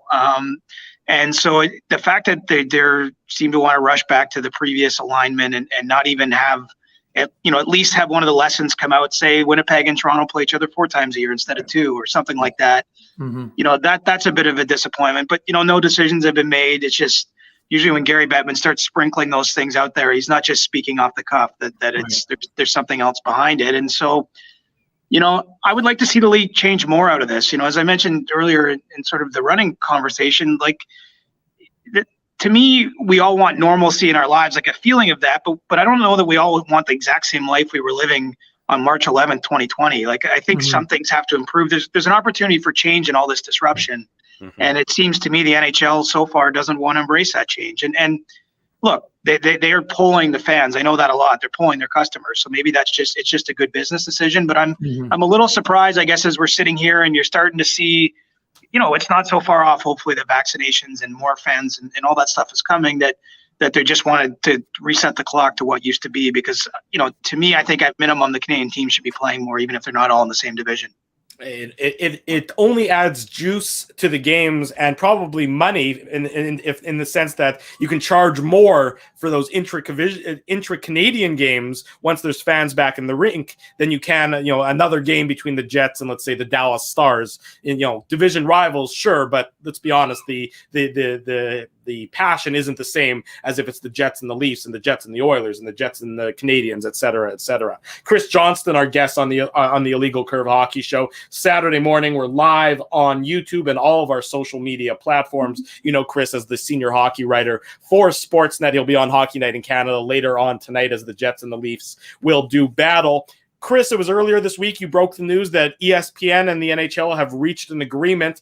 We know the money is more, but beyond the money, beyond that and the exposure, just how important is this for the NHL? And if you were to inject Gary Bettman with some truth serum, do you think maybe in hindsight he regrets not going, making a deal with ESPN sooner until, when the last time the American contract was up for grabs, let's say? Yeah, I think some level of this is a recognition that wasn't the best course for the league. Some of that predates even my time as a journalist covering the NHL. So I don't actually know all the details of what happened. I believe it was 15, 16 years ago when the league sort of broke off from ESPN. But, I think from just a cultural sporting relevancy standpoint, the NHL feels that something is lost. I mean, I don't know if you guys saw the Stephen A. Smith video that was going around Twitter there. I mean, just having someone like Stephen A. Smith, even if it's a tongue-in-cheek way, talking about the NHL, I don't see how that's bad for business. I mean, in terms of growing a new customer base, especially in the States, right? I know there's a hardcore group of fans and there's good American markets in this league, but, it's still a sport that's lagging behind the other, major sports in the U.S. We got a different sort of perspective here in Canada because we don't have to sell it, I don't think, in quite the same way. But, just being discussed on other ESPN programming, Freudian slip, having SportsCenter highlights and all that stuff. I mean, being in business with ESPN, I think makes a lot of sense. And so, that's why they ended up getting what we'll term the A package here.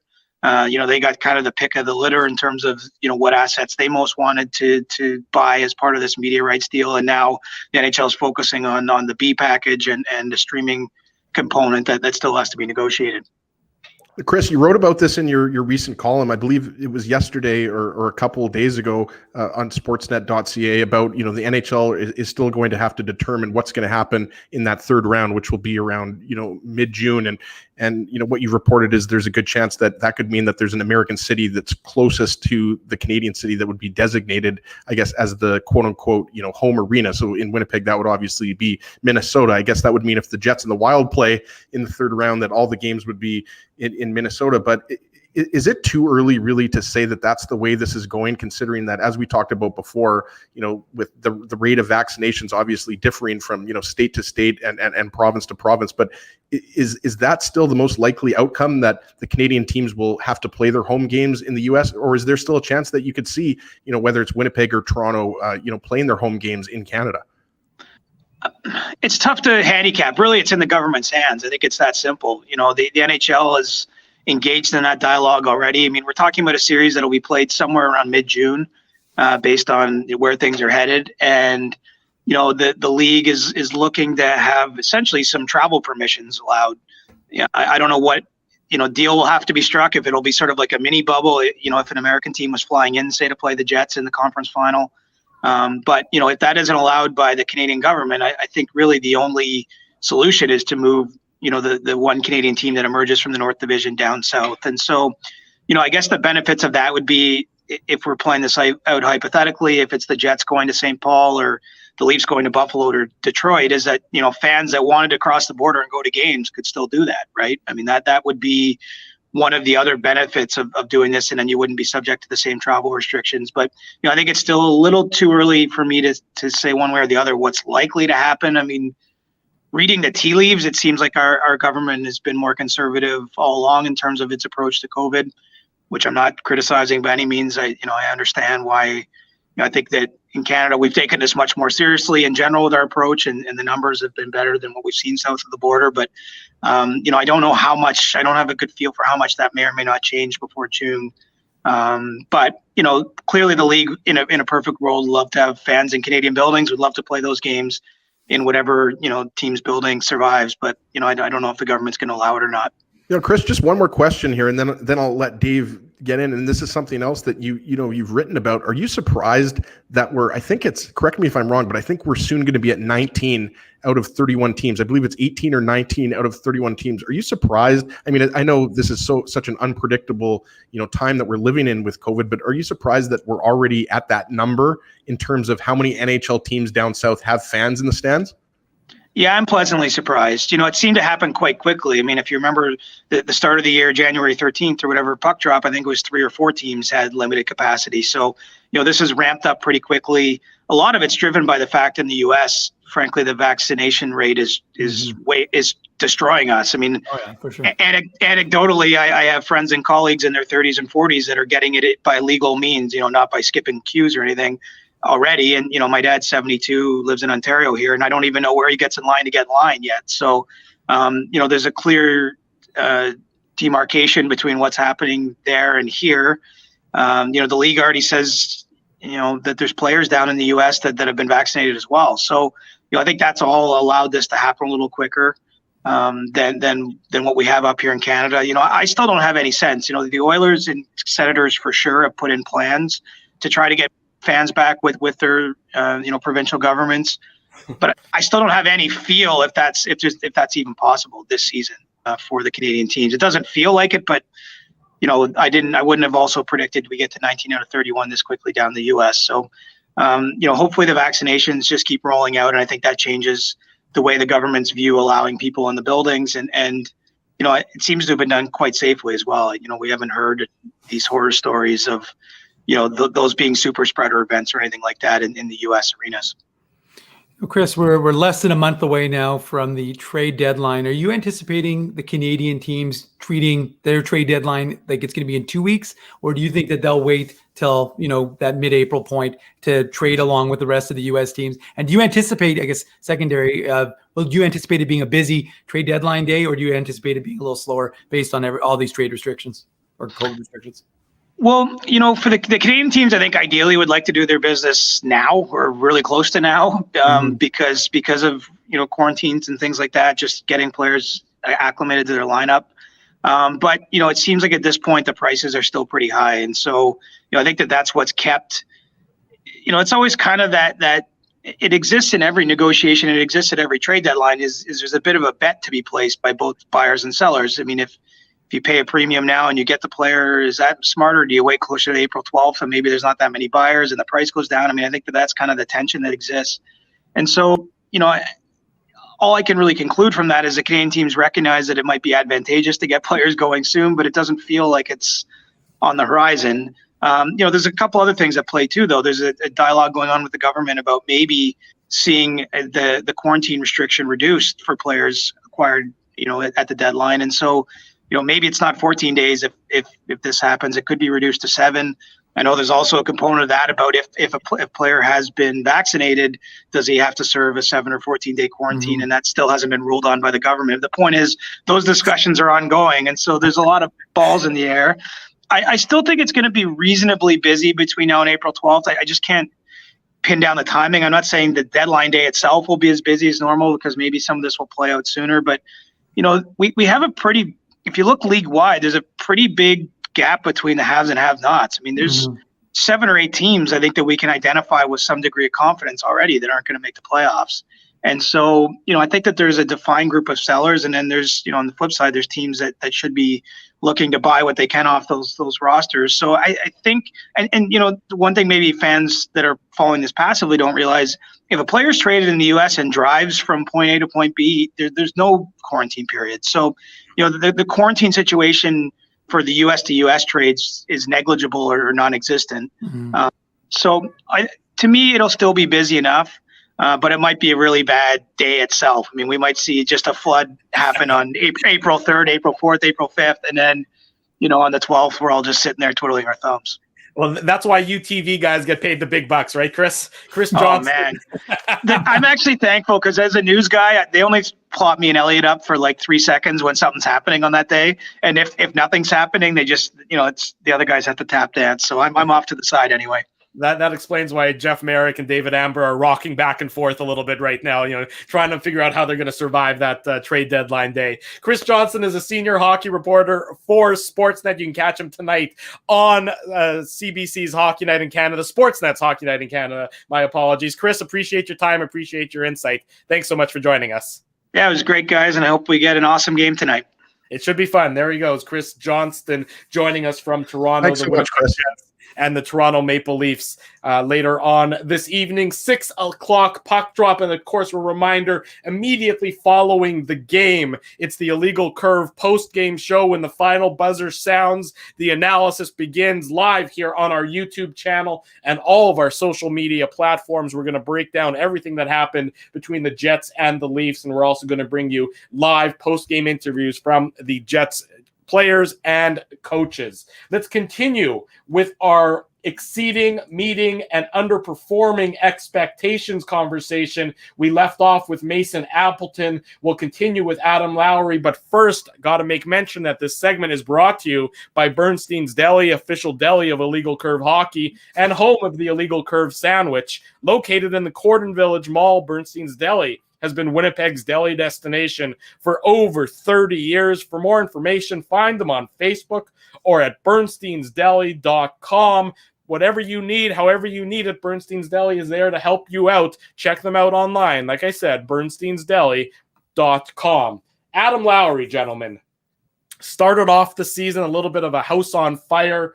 4 goals, 9 assists, 13 points in 26 games played, 11 5-on-5 points, so 11 of his 13 points coming at even strength, 49.09 Corsi for percentage, 47.99 expected goals percentage, meeting exceeding or below expectations for Adam Lowry?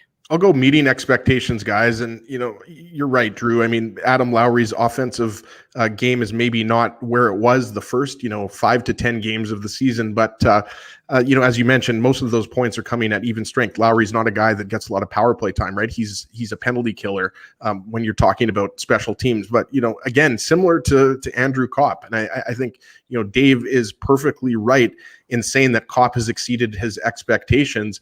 But for me, even though some people might think Adam Lowry is better suited as a fourth line center with Paul Stastny as your third line center, and I would probably agree with that.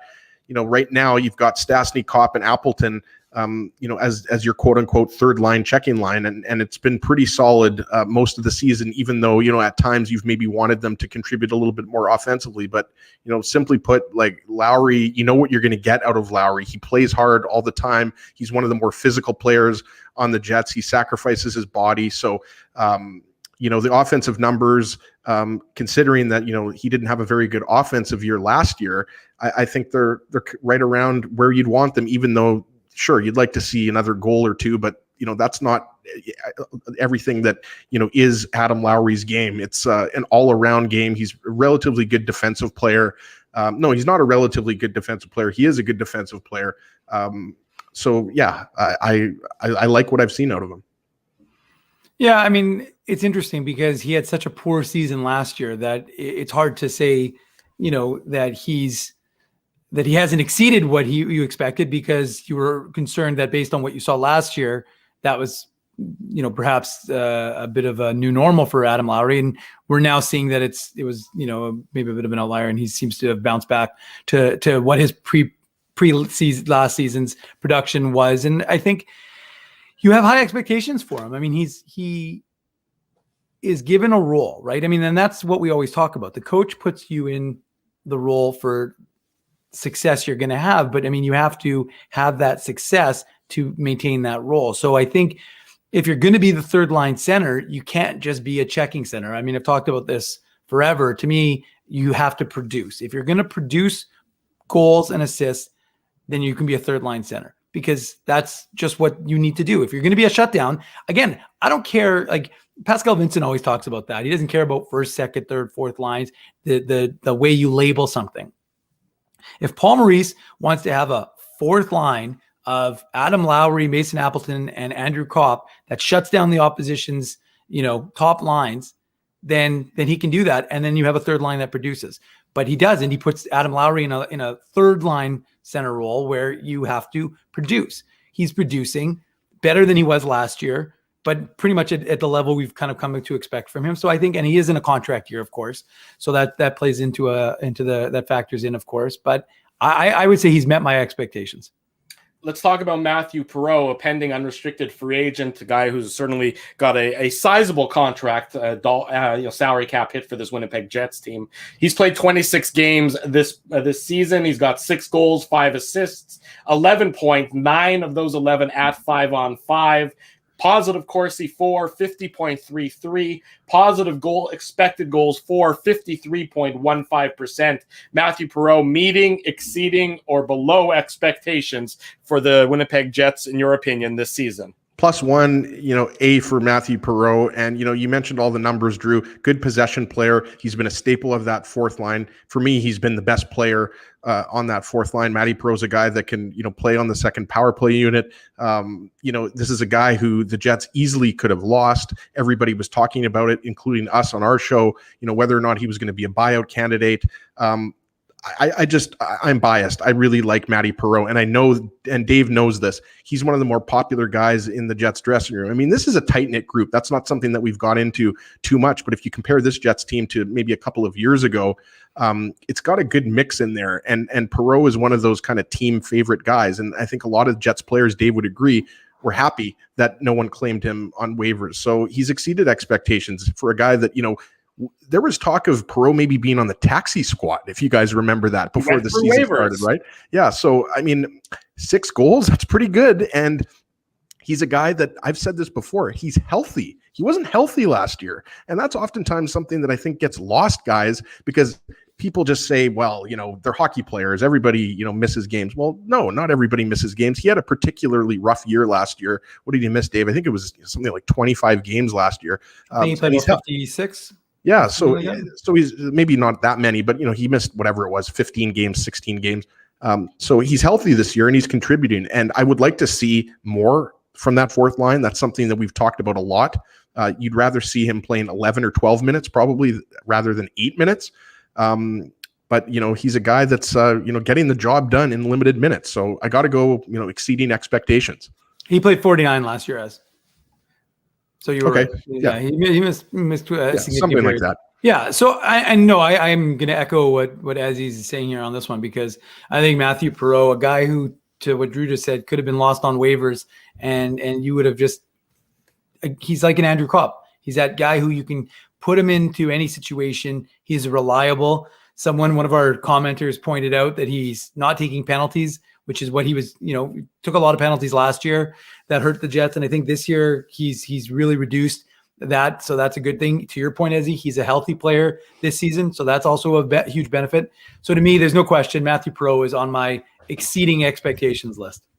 Let's welcome to the Illegal Curve Hockey Show, Minnesota Wild correspondent for NHL.com. Jessi Pierce joins us on the YouTube show, also on all of our social media platforms. Jessi, good morning. Nice to see you. How are you? How are things down south in St. Paul or Minneapolis or that vicinity? Yeah, good morning, guys. Thanks for having me. It is supposed to be 60 degrees, which inevitably means we are due for a blizzard come April, but I will take full advantage of the nice day. And there's hockey. Minnesota Wild are playing good hockey, which I'm sure Winnipeg Jets fans are kind of met on, but here in St. Paul, spirits are high and expectations getting higher as well. Jessi, is Sneaky Pete still a thing? I remember when we used to always go down to the Twin Cities. I haven't been down there in a few years, but is that still the spot to go? Because I've spent a couple of nights there before. Heck yeah. If anybody's worried about COVID, if you've been to Sneaky Pete's, you're probably immune. So I think it's safe to say, no, it's a great spot. It's a lot of fun. It's still a thing.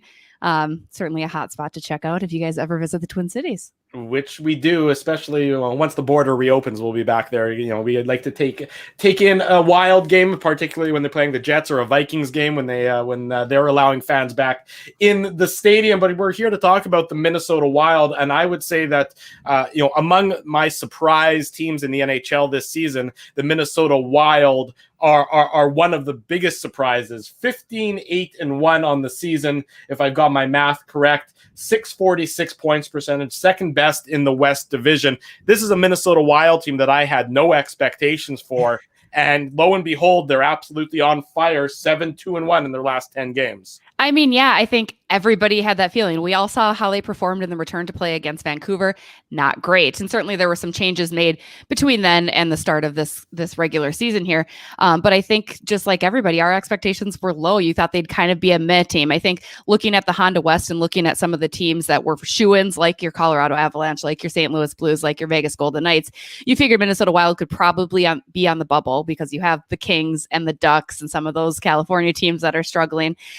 But I think Minnesota started out that way. They started out very kind of even-keeled, very meh, and they have turned it up, honestly, since they went on this COVID pause early in February. Since then, they've truly been a team to watch, a team that's surprising a lot of folks. They have found a scoring touch, which, as you Winnipeg Jetsers know, they're usually a defense-first team. So to see some goals be going in is certainly a surprise to everybody, I think.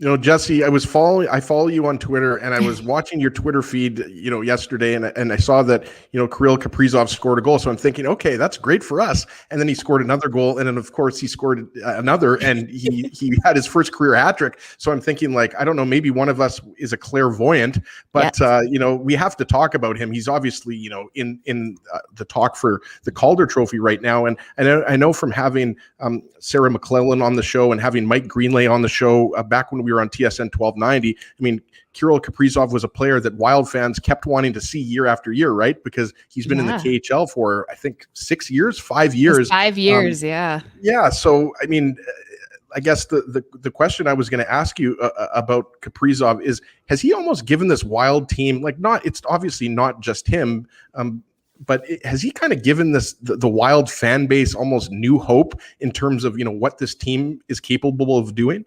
I mean, without question, I truly believe that there hasn't been a player as electric or dynamic or a true game breaker for the Minnesota Wild. You could go back to Marian Gaborik when he was in his prime and had just started out with the Wild, and that's probably the closest that you're going to find to a player that's anything like even Kevin Fiala, who had a great season last year, and he's still trying to carry that over a little bit this year.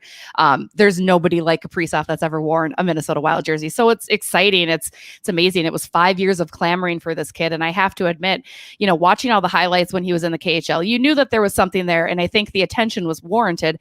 However, seeing him in person, I remember that day 2 of training camp and just watching him, I was like, he's even better than I expected, because I think you still go in with a little reservation, a little hesitation, because he's still 23 years old and he's coming over to the NHL and North American ice, and things are different here. But he has just changed the way that the Wild have played. He's almost given all those guys more confidence. I mean, Matt Zuccarello, I don't know that I had exceedingly high expectations for him this season, and he's found a game with Kaprizov there. Victor Rask, everyone knows Victor Rask is kind of, how is he centering a line with those guys? But I mean, it's worked. I think the best thing about Kaprizov is he's not afraid to try things. He has this creativity. And again, the Wild have never had a guy like that who will just take the puck in and skate it. Sometimes he might pass too much or circle around and cycle a little bit, but he does it with such confidence, and he's having fun. I think that, as trite as it might sound, him having fun and those smiles on his face, it just ignites the room and ignites the guys. And I think they're happy to play with him. Jessi, who's been the big standout from you defensively? I mean, there's so many good defensive players on this, or defensemen, I should say, the defensive players as well. But defensively, which defenseman has really stood out for you? And there's probably a lot, but which one specifically would you isolate as probably the biggest impact player so far for the Minnesota Wild? It's a toss-up between Jonas Brodin, who I think has always been a very consistent mainstay on the blue line for the Minnesota Wild. I don't think he gets enough attention because you have Jared Spurgeon and Ryan Suter and Matt Dumbo, who are exceedingly doing the right things and looking good all the time. And Jonas is very consistent. He scored an empty net goal last night. He has a couple goals on the season as well. So I think he's a really good player. Also, Ian Cole, who the Minnesota Wild made a trade for, a great trade, a great move, getting rid of Greg Patterin, who really hadn't done much for the Wild, was a healthy scratch more often than not. But Ian Cole has come in, and he's also got kind of some of that offensive tendency that the Wild had been lacking on defense. So between those two, I think they're definitely a fire starter and again, helping on the back end there a little bit. You're listening to the Illegal Curve Hockey Show. We're live on YouTube and all of our social media platforms. Our guest is Jessi Pierce, NHL.com correspondent for the On Fuego Minnesota Wild. 7-2-1 in their last 10 games. 15-8-1, second best points percentage in the West Division. It's not all sunshine and roses, though, Jessi. The power play is the worst in the NHL, and it's the worst in the NHL by a number of percentage points. Under 8% success rate, 7.9%. How do the Wild get their power play going, and why has it been so bad this year? Absolutely no clue, because truly credit to Dean Evason, who has tried a number of things. I mean, he's just rolled the lines, which he seemed to have more success when he's rolling lines as opposed to the first and second unit. But I think he's truly at a loss as to why it's not working, why it's not clicking. I mean, it almost seems sometimes when you're watching them, there's not as much aggressiveness. They're not really trying nearly as hard to go down toward the goal. I've seen more aggressiveness when they're on the PK, frankly, and a little bit more assertiveness. So I have truly no idea. I mean, the only thing I would say is practice it more. But as everybody knows, you don't have time to practice that. Half the time practices are canceled because you've got a game the next day. And when you do have a practice, you've got other things to work on. So, here's hoping that it shakes out. Again, they did not have a power play goal against the Arizona Coyotes last night, despite some opportunities. But yeah, it is a grim look in St. Paul every time they go on the man advantage. Jessi, we have to talk about the goaltending. And I remember when we talked about, the Cam Talbot acquisition, I know Drew specifically was kind of scratching his head, and I was as well, because I obviously didn't know Kaapo Kähkönen was going to be playing this many games or this well. For those who don't know, he's got 8 wins in a row. And I think you would agree some were surprised that he got the start last night just because he's on such a roll. But Cam Talbot obviously, picks up the shutout. And obviously Alex Stalock is such a great story because he's a hometown St. Paul guy, but he was claimed off of waivers. But I mean, I guess the question I have for you is, did anybody see this level of goaltending coming from the Minnesota Wild? Because we know that they're a good defensive team, but Kaapo Kähkönen, I mean, is he not in the Vezina conversation right now? Like, I know, right? I mean, I think you hoped, because you saw the tandem with Dubnyk and Stalock last year didn't work. I mean, Bill Guerin was very clear about that in the offseason, saying our goaltending needs to be better. So he went out, and like you had mentioned, Ezra, I was probably a little like, Cam Talbot, huh? Like, I mean, he reminds me a lot of Devin Dubnyk in a lot of ways, and you've seen a little bit of that sometimes in some of the goals that have gone in. But he performed tremendously last night. He is the reason that the Wild won. I mean, certainly Kaprizov helped aid in that, but I mean, he's played very well. And as far as Kaapo Kähkönen goes, I mean, he was AHL goaltender of the year, which is awesome. And so you had a hope that he was going to do good things in the NHL. But I had even said, I want to see him. I hope he gets that playing time. And unfortunately, Alex Stalock gets hurt. So it offers him that opportunity. And Kaapo has seized it. I mean, he is so calm, so confident going into the crease every single time. And I think that just, it exudes the success rate that we're seeing, and it's absolutely outstanding to see. And I know, like you had mentioned, he had the hot hand. It was kind of surprising that Kaapo didn't get the start last night. But as Dean said, I mean, obviously you want to still get Cam the minutes. Kaapo can't play every single night, especially when you have games back to back to back like this. And so Dean said right now, post game, he's in a good predicament. He has two goaltenders that he can trust. The team trusts both goalies as well. So, I mean, it's a good thing. It's nice to see things going right in the crease for the Minnesota Wild for a change after a couple kind of questionable years. You know, Jessi, usually folks in Winnipeg are paying a lot of attention to what's going on in St. Paul because they're division rivals, and, you know, folks can make the trip to St. Paul to watch the Jets play there and vice versa. So there's usually a lot of attention being paid. I have to tell you, outside of the North Division, I have no idea what is going on in the rest of the NHL. But I'm curious from your perspective, because we're getting feedback from fans as to whether they like it or not. What are folks in your neck of the woods saying about the current alignment, and do they want to see a return to where you have the Winnipegs back in and a return for the Wild to that Central Division? I mean, I think the Wild lucked out being placed in the Honda West, and I don't want to dog on all the teams in there, but truly, it's a little bit easier of a road, right? I mean, you still have to go through Colorado, you still have to go through Vegas, and you still have to go through St. Louis. But Arizona, San Jose, LA, it's not as challenging as it could be. So I mean, there's that positive side to it. I mean, the Wild certainly aren't destroying every team either. They've lost to LA, they've lost to Anaheim, they've lost to Arizona. But from that perspective, it's nice. I think the Wild have made their position clear. But I love when the Winnipeg Jets come to town. I love kind of that rivalry that has been created there. It's, within proximity, the Jets are a good team. It's a fun team to play against. They battle physically with the Minnesota Wild, which is also really nice. So I would still love to see the Central alignment obviously come back, right? And I do love that you guys have the Canadian division, because I think that's so much fun to watch night in and night out. I don't know if you all feel the same way. And also I am hating the 9:30 Central puck drops. That is far too late for me. And I would love to see the Central come back in full fruition next season.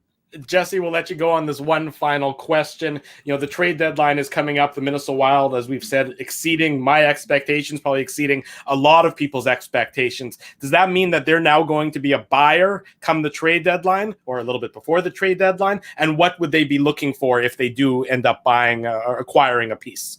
I mean, Bill Guerin has mentioned time and time again, he's always lifting the phone. He's always having those conversations, right? And I think he's done a tremendous job since coming into St. Paul and making the right moves that are making this team better. We're obviously seeing that.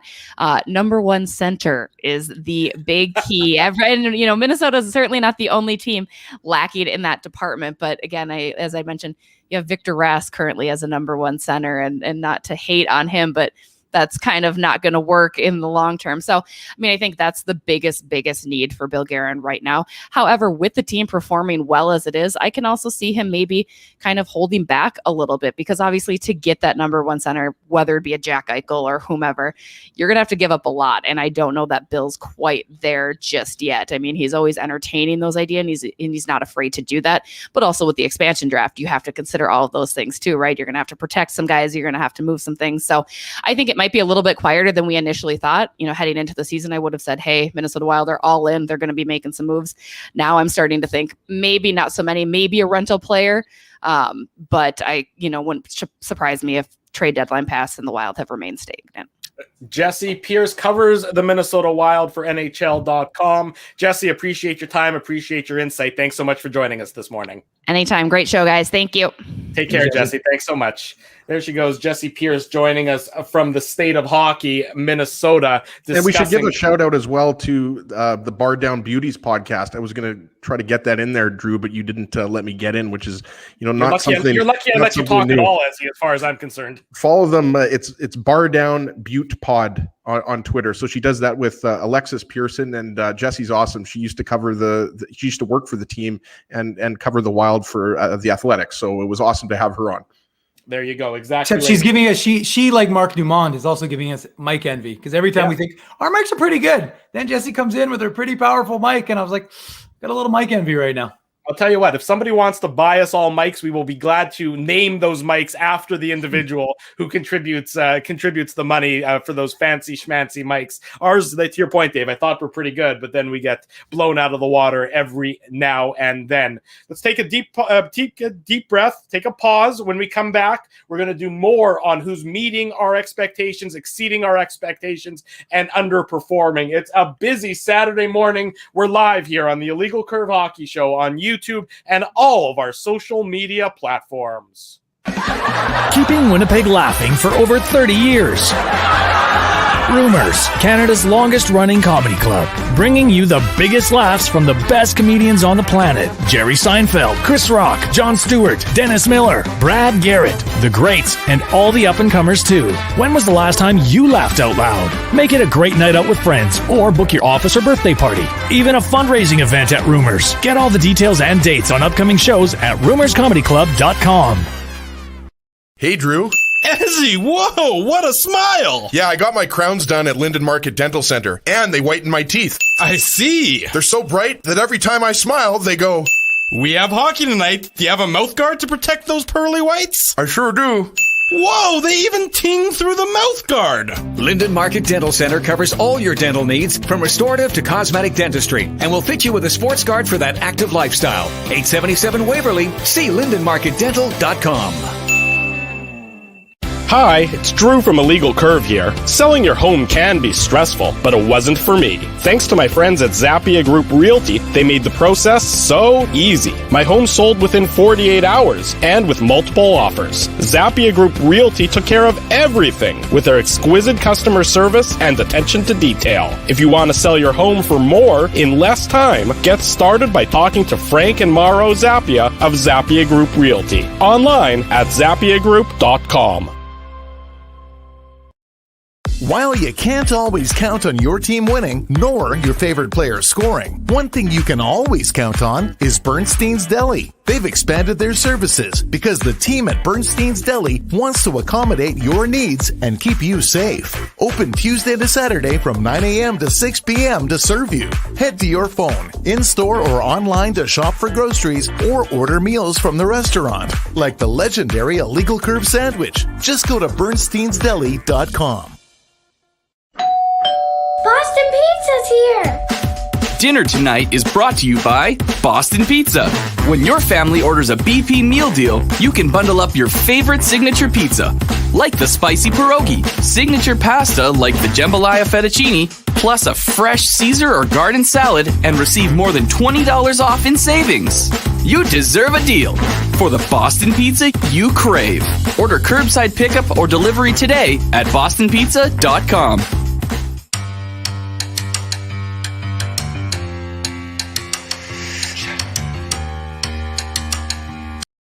Welcome back to the Illegal Curve. Oh my gosh, Dave has been burned alive. Oh, he's okay. He's okay. Phew! I thought he was spontaneously combusted and he was gone, but no, Dave Minuk is just late coming back to the screen. Oof. I want to point something out here, guys. I don't know how many of our viewers have noticed this, but there was a copy of Back in the Bigs in the corner. And Dave did that for a reason, paying homage to the late Randy Turner. So I want everybody just to remember him for a second, because we obviously got to know him really well. He was an excellent journalist, and obviously we lost him way too young. Yeah, he was probably one of the best follows on Twitter. He was always funny. I mean, sometimes they were daddish jokes, but his level of humor was always good. And it's weird because occasionally you'll come across something and it'll make you think of something that he's written from years past. And I mean, I guess it's kind of the nice thing about Twitter is that there's still that legacy of of his jokes that are up there. So yeah, no, that's definitely a bit of a Randy Turner. I keep going the wrong way. Randy Turner homage for sure. Want to make note of a couple things. One, we have no reports from Winnipeg Jets game day skate yet, which is a function of really there not being any media on the ground in Toronto. So as soon except as for their own. Except for their own. As soon as we hear anything, we will let you know, assuming we're still on the air, or if we're not, it's going to be on illegalcurve.com and on our Twitter feed at illegalcurve, of course. And want to make note, coming out of Carolina, some news, Jake Gardiner placed on waivers by the Carolina Hurricanes. Probably a little bit of a surprise there in seeing Jake Gardiner on waivers, but just something to note as news trickles out here on this Saturday morning. Let's continue with our meeting expectations, below expectations, exceeding expectations conversation. We have one more forward to do. In Pierre-Luc Dubois. He's played 11 games for the Winnipeg Jets now. He's got 7 points. 4 of those 7 are at 5-on-5. 44.64% Corsi for, 43.03% expected goals for. Dubois, in what has been a stop and start season so far, meeting, exceeding, or below in your guys' viewpoint. Yeah, stop and start is a good way to put it, Drew. And he obviously spent the few weeks in quarantine here and was probably doing 10 Zoom interviews per day. But I mean, he's met expectations. I don't know if we can say he's exceeded expectations because, as you mentioned, he's only played 11 games so far this year for the Jets. But he's an excellent two-way center. I mean, he's physical. He can put the puck in the net. Obviously, it was a beautiful pass to Nikolaj Ehlers on the Winnipeg Jets' first goal on Thursday night. So this is exactly what we expected out of him, right? Like, this is a guy that the Jets are going to count on for the rest of the regular season and in the playoffs. We know what he did for the Columbus Blue Jackets last year against the Toronto Maple Leafs. So he's come as advertised, and I can't wait to see, what he's able to do in the second half of this season, because we know that he's just getting going. Yeah, I would say he's meeting the expectation. I mean, the problem is when you have very high expectations, you have to be aware of that. And that's one of the things. Look, you got traded for Patrick Laine and Jack Roslovic, and that's not Pierre-Luc Dubois' fault. That's just a function of the reality. But the truth is you got traded for those two players. And so there is a high expectation on you that you're going to come in and be able to produce. That's just, again, that's a function of where he fits in this lineup. And if you, again, I'm sure he doesn't have a problem with it because he wants to be that player. He wants to be a top line center. He wants to be a guy making the big money. It's clear. I mean, he's a humble guy. I'm not going to say he's saying that in his interviews, but the point is, it's pretty obvious that you have a guy who wants to be a top dog. And so though with that comes high expectations. I will give him as Roger just said, I think he's almost there. I think he's working his way up. And to what you and Ezzy just talked about, you have a player who's gone through something that's been incredibly difficult, and we can't just glaze over that. I think we tend to suck it up. You're a professional, just deal with it.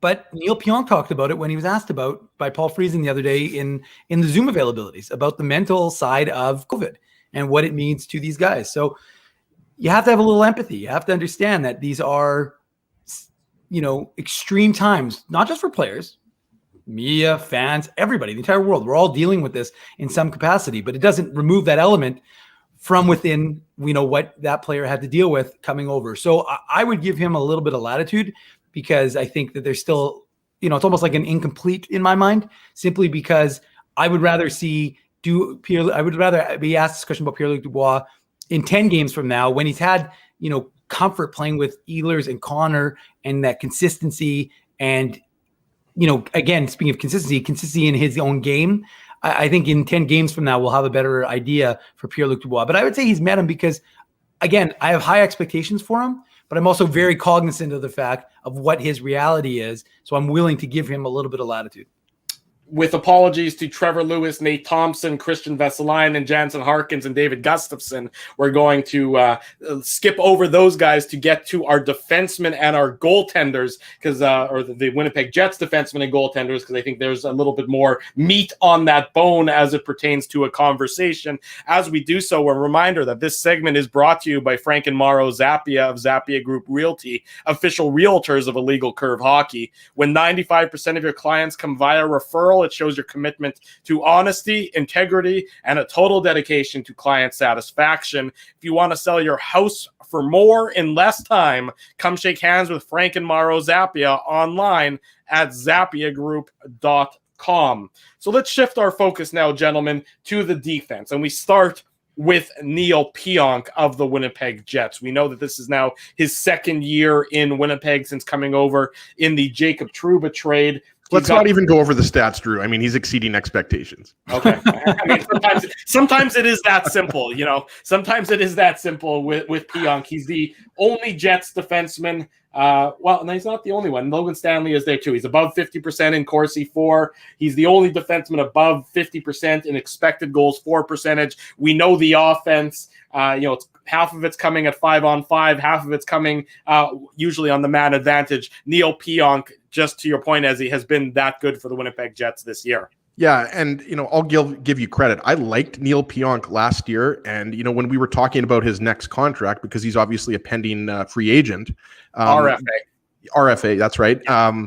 I said, he's probably going to be, 4 years, 5 years, probably around $4 million a year. But the way that he's played through the first half of the season, or almost the first half of the season, I do think that he might be in line for a 6-year contract, probably more in the $5 to $5.5 million range. Some people think even $6 million, even though I don't know if he gets that high. But obviously, that's the job of Jets management and Neil Pionk's agent. But he's been fantastic. I mean, he really can do it all. He's obviously good on the power play. He can move that puck, but he's also really solid. And that Forbort Pionk pairing, we've talked about, how we'd like to see Dylan DeMello up on that top pair with Josh Morrissey, but Forbort and Pionk have been, the stabilizing force on the back end for the Jets. And let's be honest, some nights they're giving up way too many shots, especially with the high danger chances.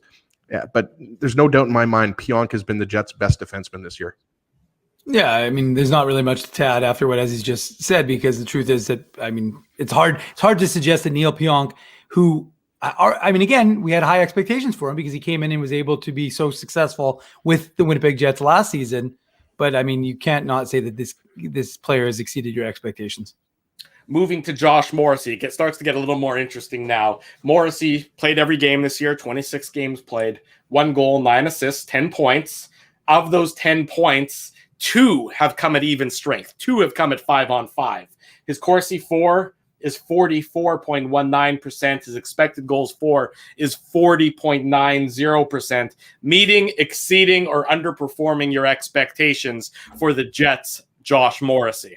I have to say underperforming. And, we were there in 2013 when Josh Morrissey was drafted. Not that really has to do with anything, but we've been following his career, and we're all huge fans of his. He's an excellent defenseman. He's a top 2 defenseman on any team as far as I'm concerned, and he's the Jets' second best defenseman now.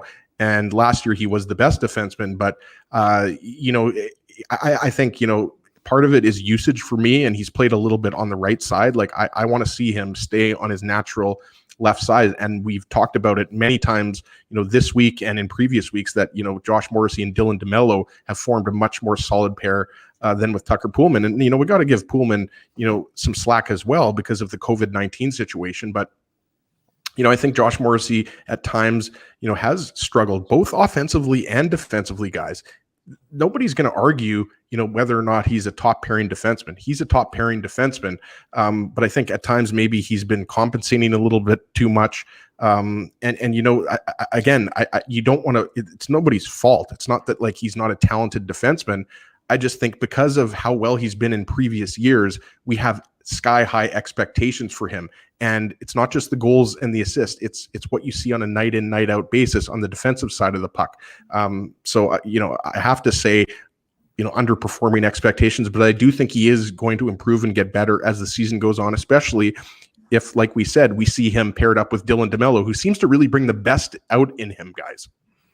Yeah, and Desi, to follow up on that, I think it's almost like a Blake Wheeler situation. I think if you put the player into a situation where he can have success because he's got comfort with a certain type of player, this would maybe almost a reverse Blake Wheeler, but like in the sense that if you put DeMello with Morrissey, I think that there's probably, we're not having that sort of that is he meeting or below your expectation conversation, because I think those two brought the best out in each other.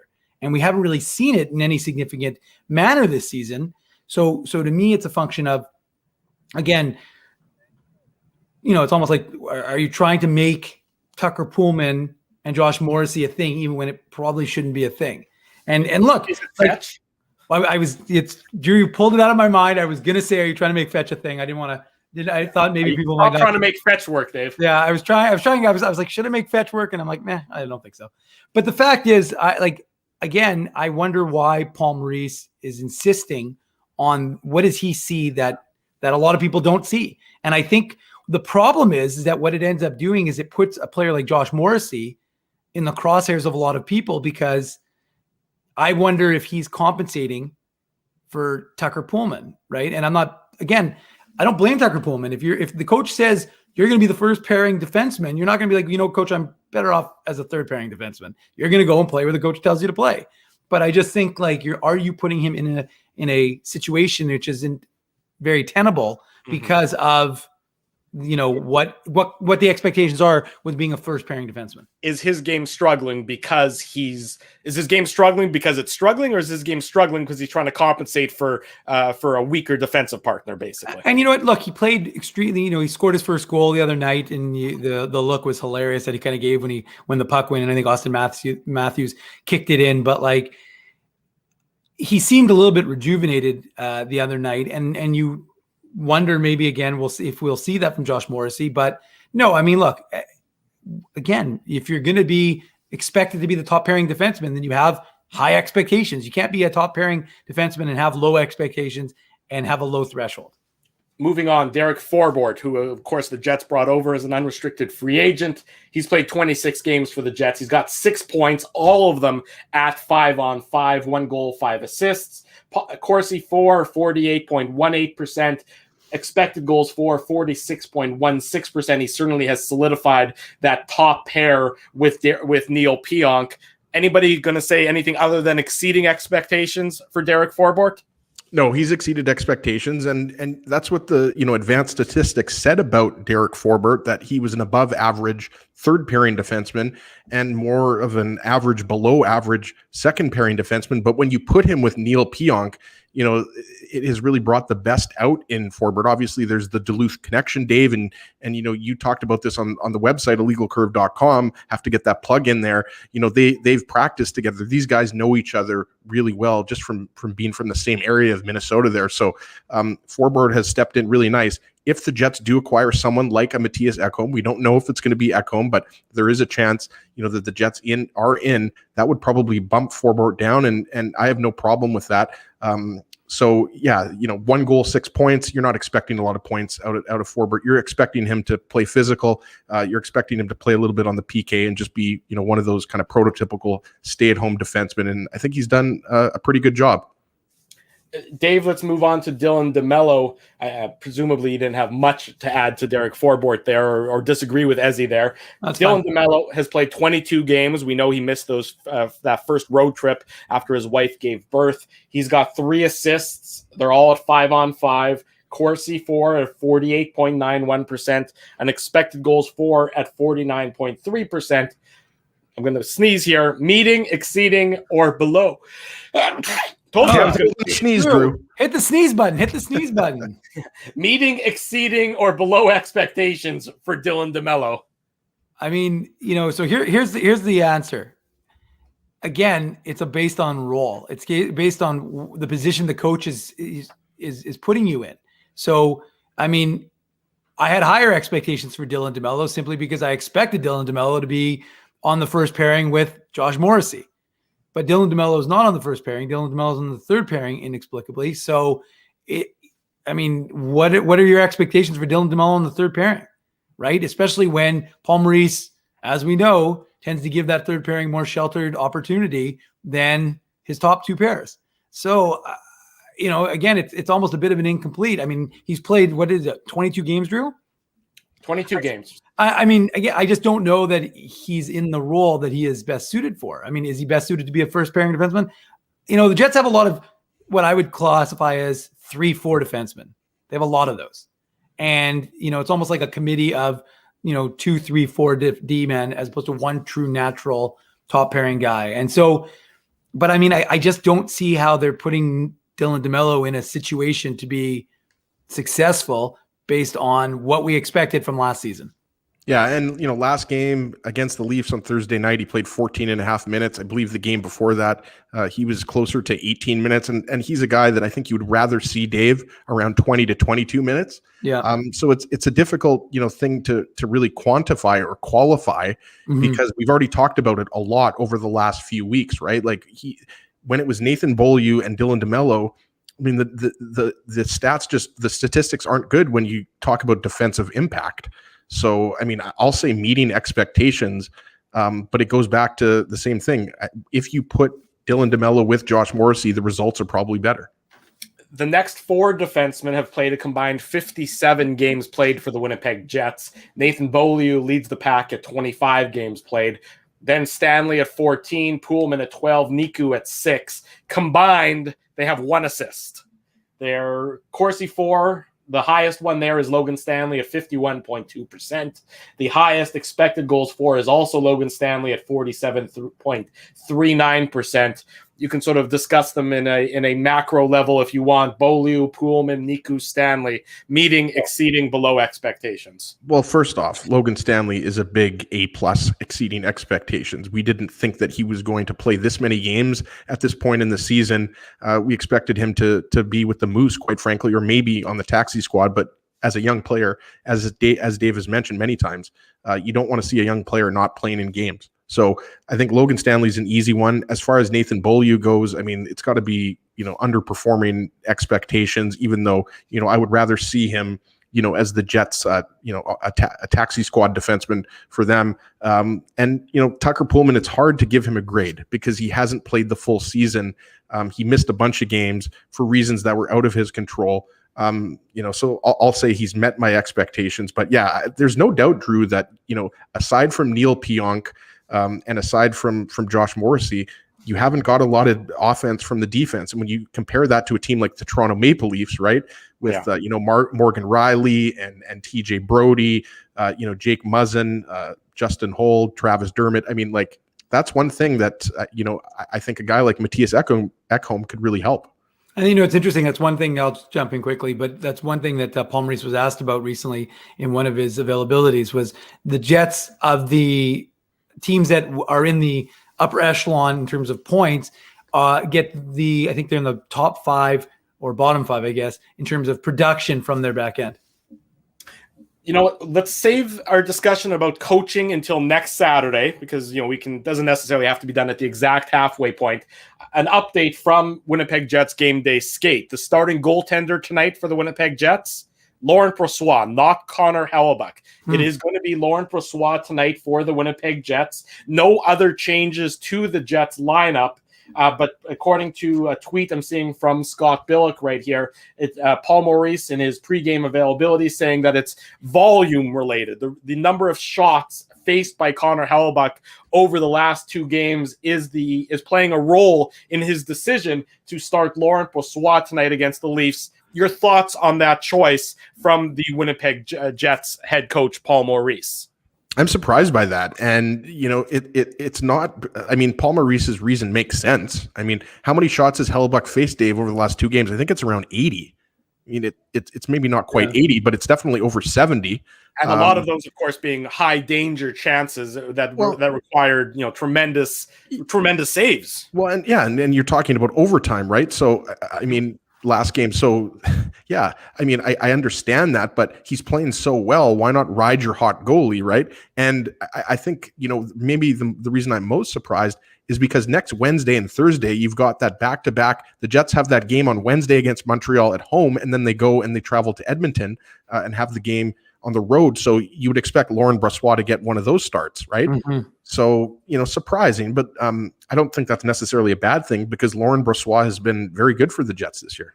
Yeah, and Paul Maurice said something yesterday in his availability that he said when asked about which players were on the ice for practice, he said, we put Laurent Brossoit about, I'm paraphrasing, staying in order for him to stay sharp. And I thought, well, that's interesting because, again, you didn't know what they were going to do, but the Jets are off on Sunday and then they play again on Monday. So you thought, well, he's not going to stay sharp based on a practice on Friday for Monday. Sure. Realistically. So, and then they wouldn't play again until Wednesday. So his comment, I thought, could have been interpreted as maybe he's thinking about using Laurent Brossoit in tonight's game.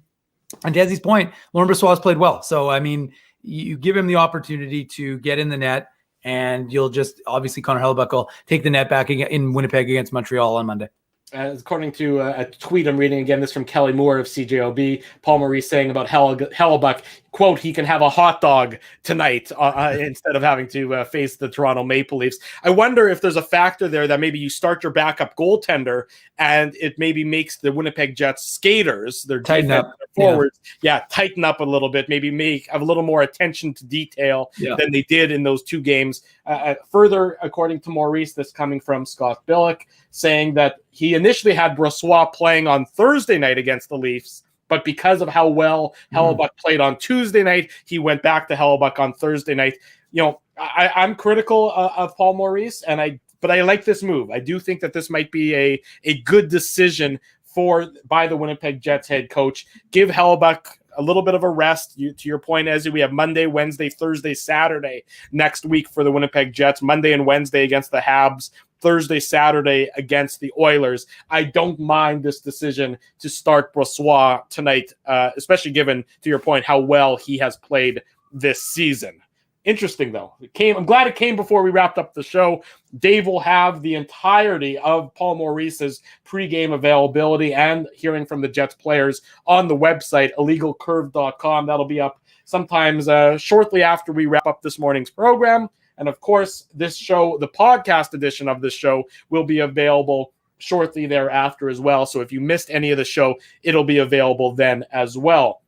A reminder, we're not going that far. We're going to be back in about 9 hours' time, give or take, with the Illegal Curve post-game show. That's going to be live here on our YouTube channel and all of our streaming, our social media platforms. When the final buzzer sounds, the post-game show begins. So join myself, join Ezzy, join Dave to talk about tonight's Jets-Leafs, the rubber match of the 3-game series between the Jets and the Leafs. Want to give a big shout out, a big thank you to the sponsors of the Illegal Curve Hockey Show. That is Zappia Group Realty, Bernstein's Deli, Rumors Restaurant and Comedy Club, Linden Market Dental Center, and our newest sponsor, the good folks at Boston Pizza. We thank them for their continued support of the show. Support these fine local businesses because they support Illegal Curve Hockey. A big thank you to all of you who joined us this morning on YouTube and however you've been watching the show.